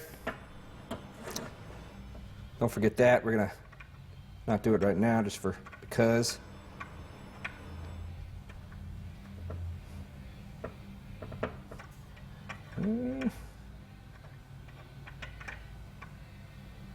That bushing might not fit, and I don't know why. We actually tried this bushing here, but for some reason it's a little bit too, maybe it's got a wire edge. And I can feel a little bit of edge on it right there. And it won't go in the hole, or it won't start. So we're gonna use this other one that will work, but also again remember that some of these things have holes and some don't. It's very important for you to drill this out either before you put it in or after you put it in once you get the bushing installed. And it's basically just a matter of getting it started there. Once again, it's always good to have a little help. Make sure you don't start it crooked. You want it in there as good as possible. A little bit of red Loctite. And then I'm a big fan of safety glasses anytime you're beating on something.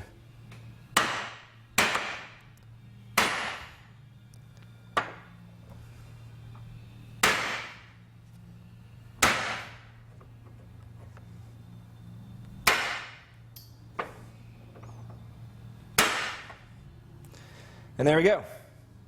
Your bushing is installed.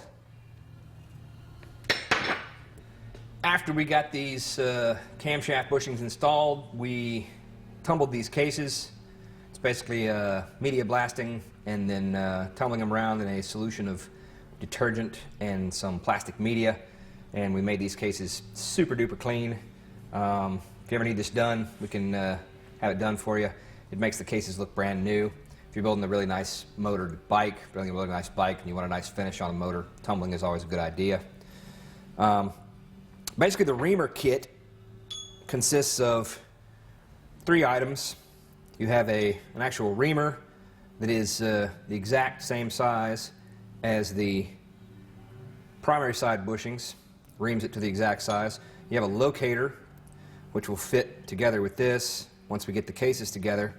And then, strangely enough, you have this ball bearing that is the exact same size as the bushing needs to be here in the timing side of the case. So the way we start the reaming process is we're going to do the timing side here first. The way you do that is take the cases apart, lay it flat on the table, making sure you don't mess up any of your locator pins or your oil pump studs or this stud for the idler gear. I'm going to take this ball, drop it down in the bushing like that. Again, it's always a good idea to have somebody help you out. And then, depending on who makes these bushings, it's going to be easier or harder to drive this ball through the bushing. Once you get it down in there, just be careful not to bash the side of the bushing with your drift, but you want to knock that ball all the way through. And it never hurts to do it again, just in case it's not as, just in case the hole's a little tenacious. And then, of course, you're going to want to do the other side.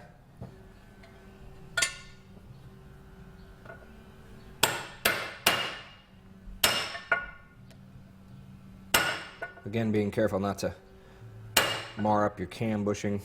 The whole idea of replacing them is getting them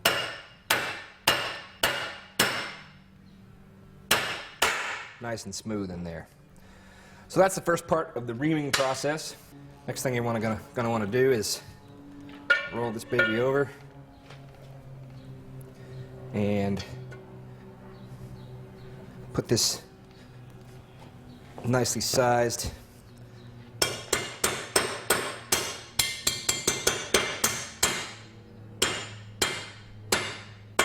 locator in there. And then what we're going to do is insert the reamer through the locator.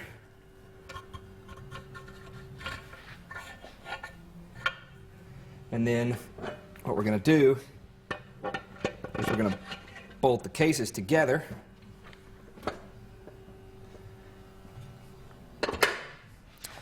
Now, of course, I think just for film here, we're going to make short work of bolting the cases together. You're going to want to put all the bolts in the case. Maybe, Tyler, if you could run that one in. If you're dealing with a basket case motor, it's always a great idea to make sure you got all the right case bolts. Early cases will have a different thread than the later cases.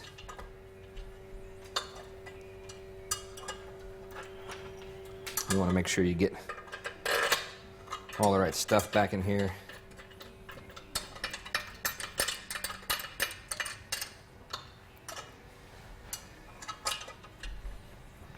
Just snug it, but don't kill it yet.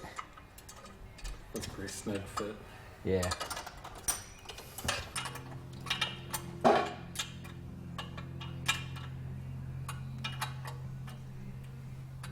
And of course, you want to turn it over before you get those too snug, like we already did.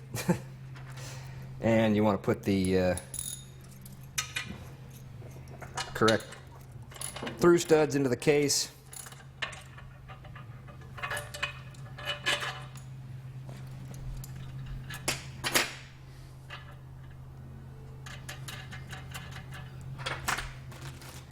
There's some short ones and some long ones.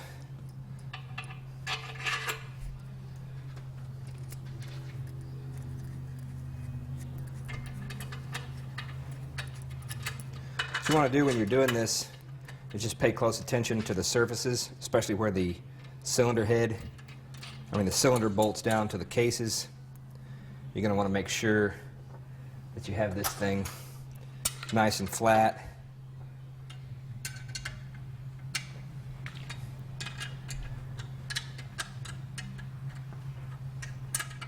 You have another stud over there somewhere? No. There we go.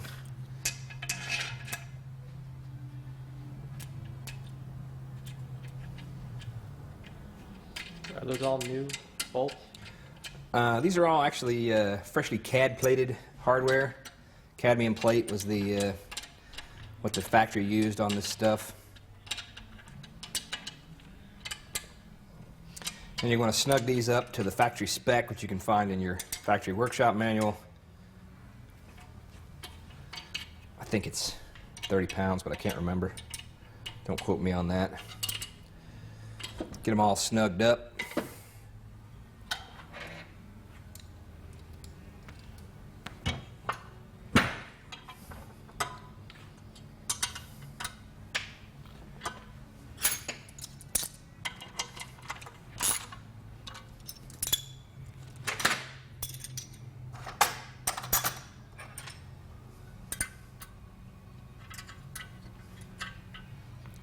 Want to make sure you got a nice flat surface here. Some guys will even take the barrel when it's kind of loose, snug the barrel down just to make sure everything's nice and flat. Most of the time you can tell. Don't pay much attention up here, especially if your case halves don't match, because this, you can see, it's got a pretty sharp edge on it, but around this gasket surface, just want to make sure it's nice and smooth. And then basically turn it around here and use some oil on the reamer itself. Oil up the bushing really good in there. And then you're going to start your reaming process.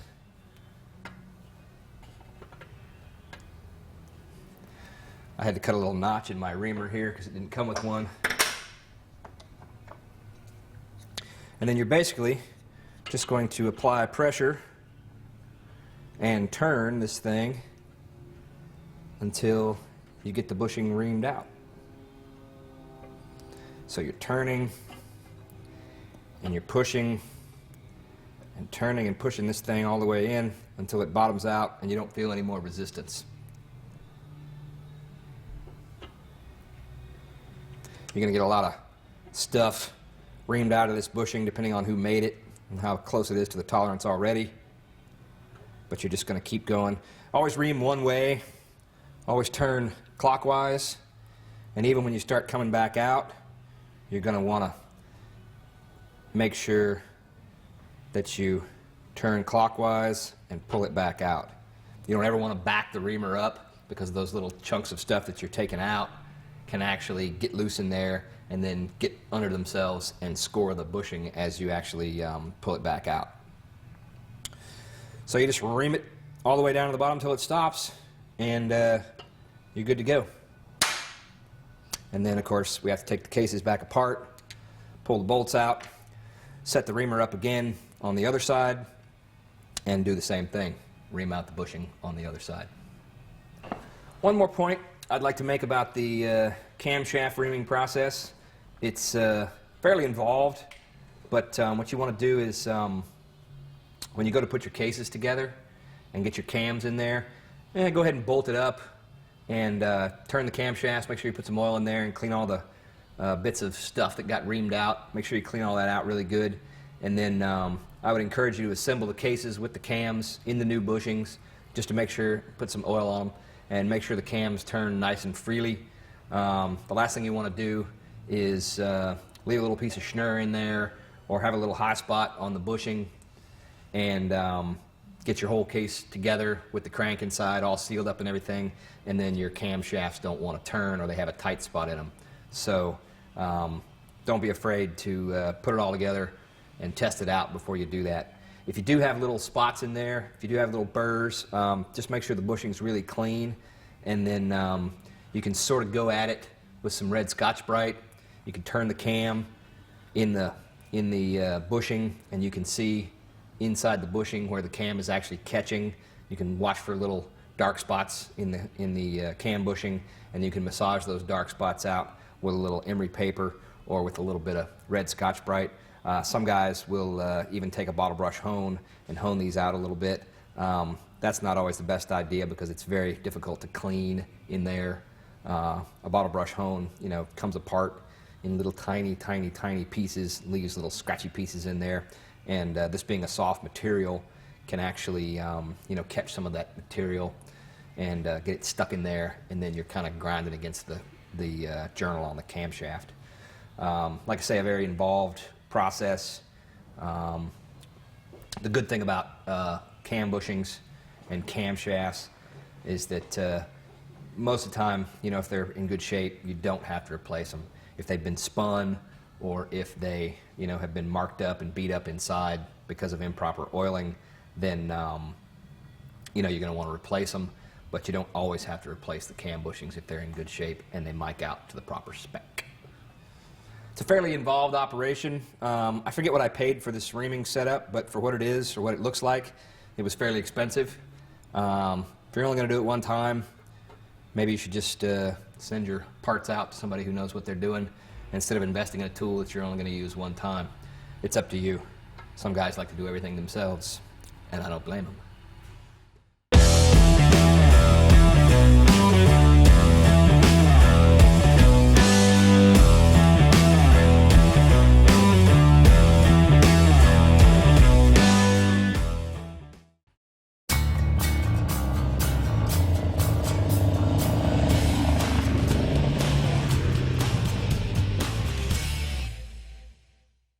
What we're going to do now is one of the most overlooked parts of the Triumph clutch. It's the clutch center. What we're going to do is show you a little bit about the clutch center. Basically, what happens with the clutch center is this fits in the center of your basket on the clutch hub, and there are little rubber dealies in here that cushion the motor and clutch when you engage the motor. You let the clutch off, and there's a certain amount of pressure and torque on the motor and the clutch. Well, this little box in here with the little rubbers that we're going to discover here in a minute is designed to cushion the blow between the motor and the clutch when you let off of the clutch. These little guys, these little screws in here, they are have usually been in there for a long time. Whatever Loctite they used at the Triumph factory can be fairly heinous and very difficult to get out. So immediately I suggest that you start with some heat.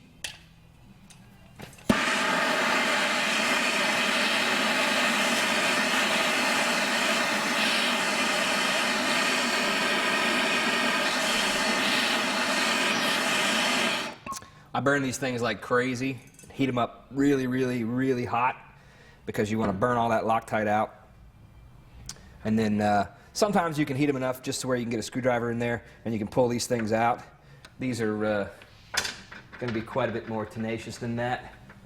And so the sort of next step is to get your screwdriver, get it in there real good, and then use your crescent wrench here and just give yourself a little help taking these out. The last step, if you can't get them out this way and they break the end of your screwdriver off or bend it, like they seem to have done with this one, you can always go to an impact. An impact wrench is always a good idea. Make sure you read your instructions on the impact wrench, use it properly, and always use safety glasses when you do. But like I say, these screws can be very tenacious.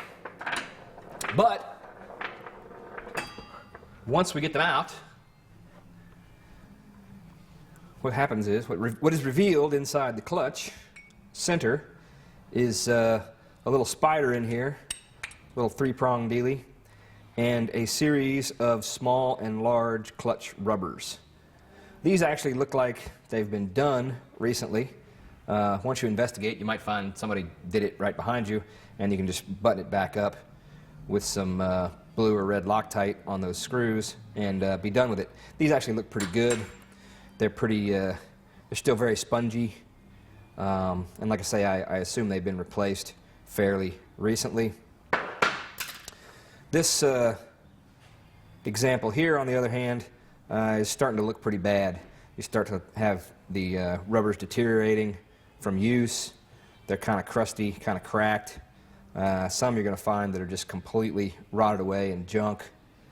What you're going to want to do is just pull these rubbers out.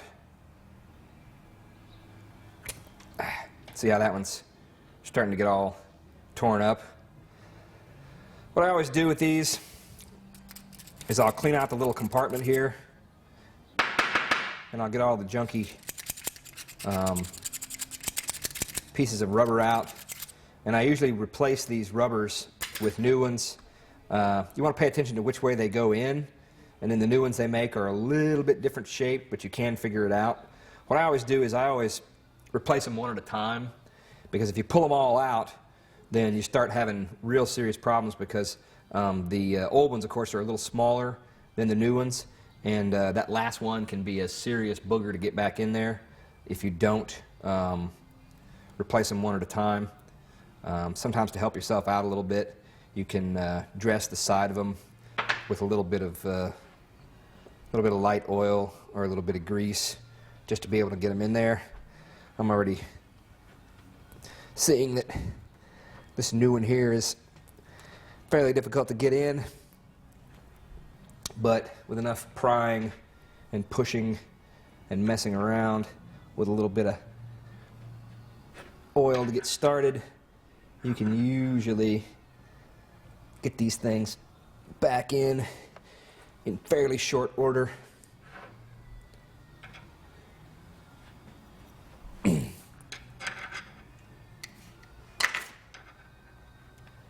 Of course, you don't want to beat up the new clutch rubber trying to put it in, trying to pry it in there, but you do have to get it in, and they are fairly difficult sometimes to do. But usually, once you get them started, you at least have that part conquered, and then you can start moving them down in there. What you can do sometimes, these are definitely going to be tenacious, is you can take a C-clamp, open it up to the right size, and you can give yourself a little bit of help. I wouldn't just go hog wild and smash this thing down on there. What you might want to do is get it on one side, kind of get it started, and then just to make sure you don't shave anything off, move to the other side.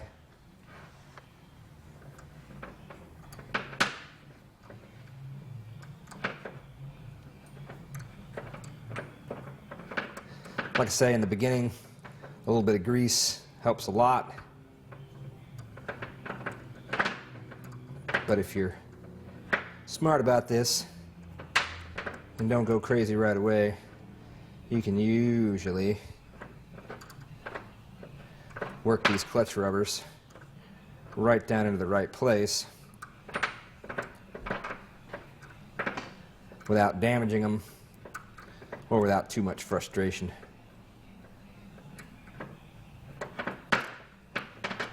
Makes it nice and easy.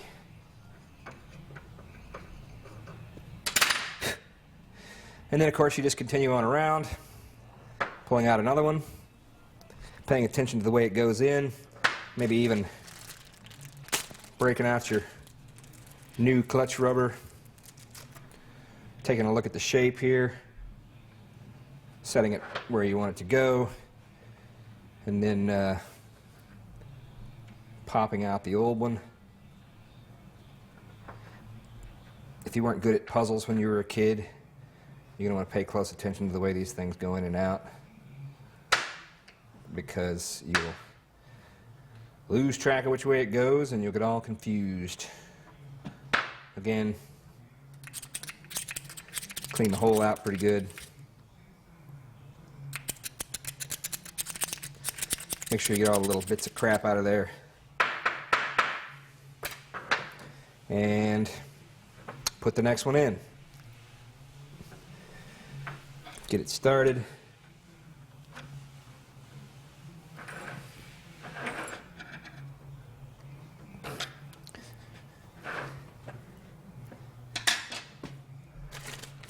Little C-clamp action, dressed with a little bit of, these are going in fairly easily without any oil. Like I said, you can put just a little bit of grease on them, get them to go in a little bit easier.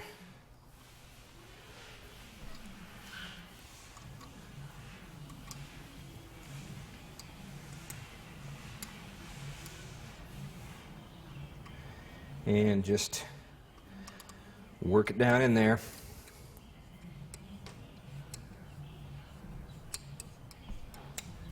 Little bit by little bit.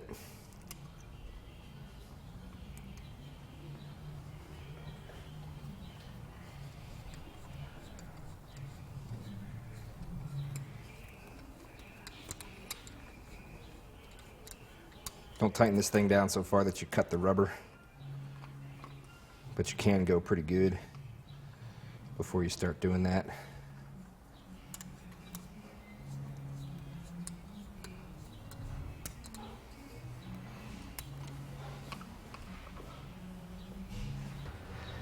You're going to have to help this one in a little bit, but basically you just want to repeat this process all the way around the clutch spider, getting the new rubbers in. We're not going to bore you with replacing 4 more, but make sure when you go to put your plate back in, that goes in nice. And then when you go to replace the screws, you're definitely going to want to use some blue Loctite on them, just so they won't back out. While you're doing this, there's also 3 screws in the back that hold the rest of this apparatus together. It's never a bad idea to back these things out using heat and a screwdriver and a crescent wrench or an impact, and then put those back in with some blue Loctite as well. It's never a bad idea. Once you start heating this thing up, you can actually loosen the Loctite on the ones on the back too if you get it too hot, and so you want to pull them out and replace the Loctite. And put it all back together. Make sure this is nicely seated. Press it all back together, and Bob's your uncle.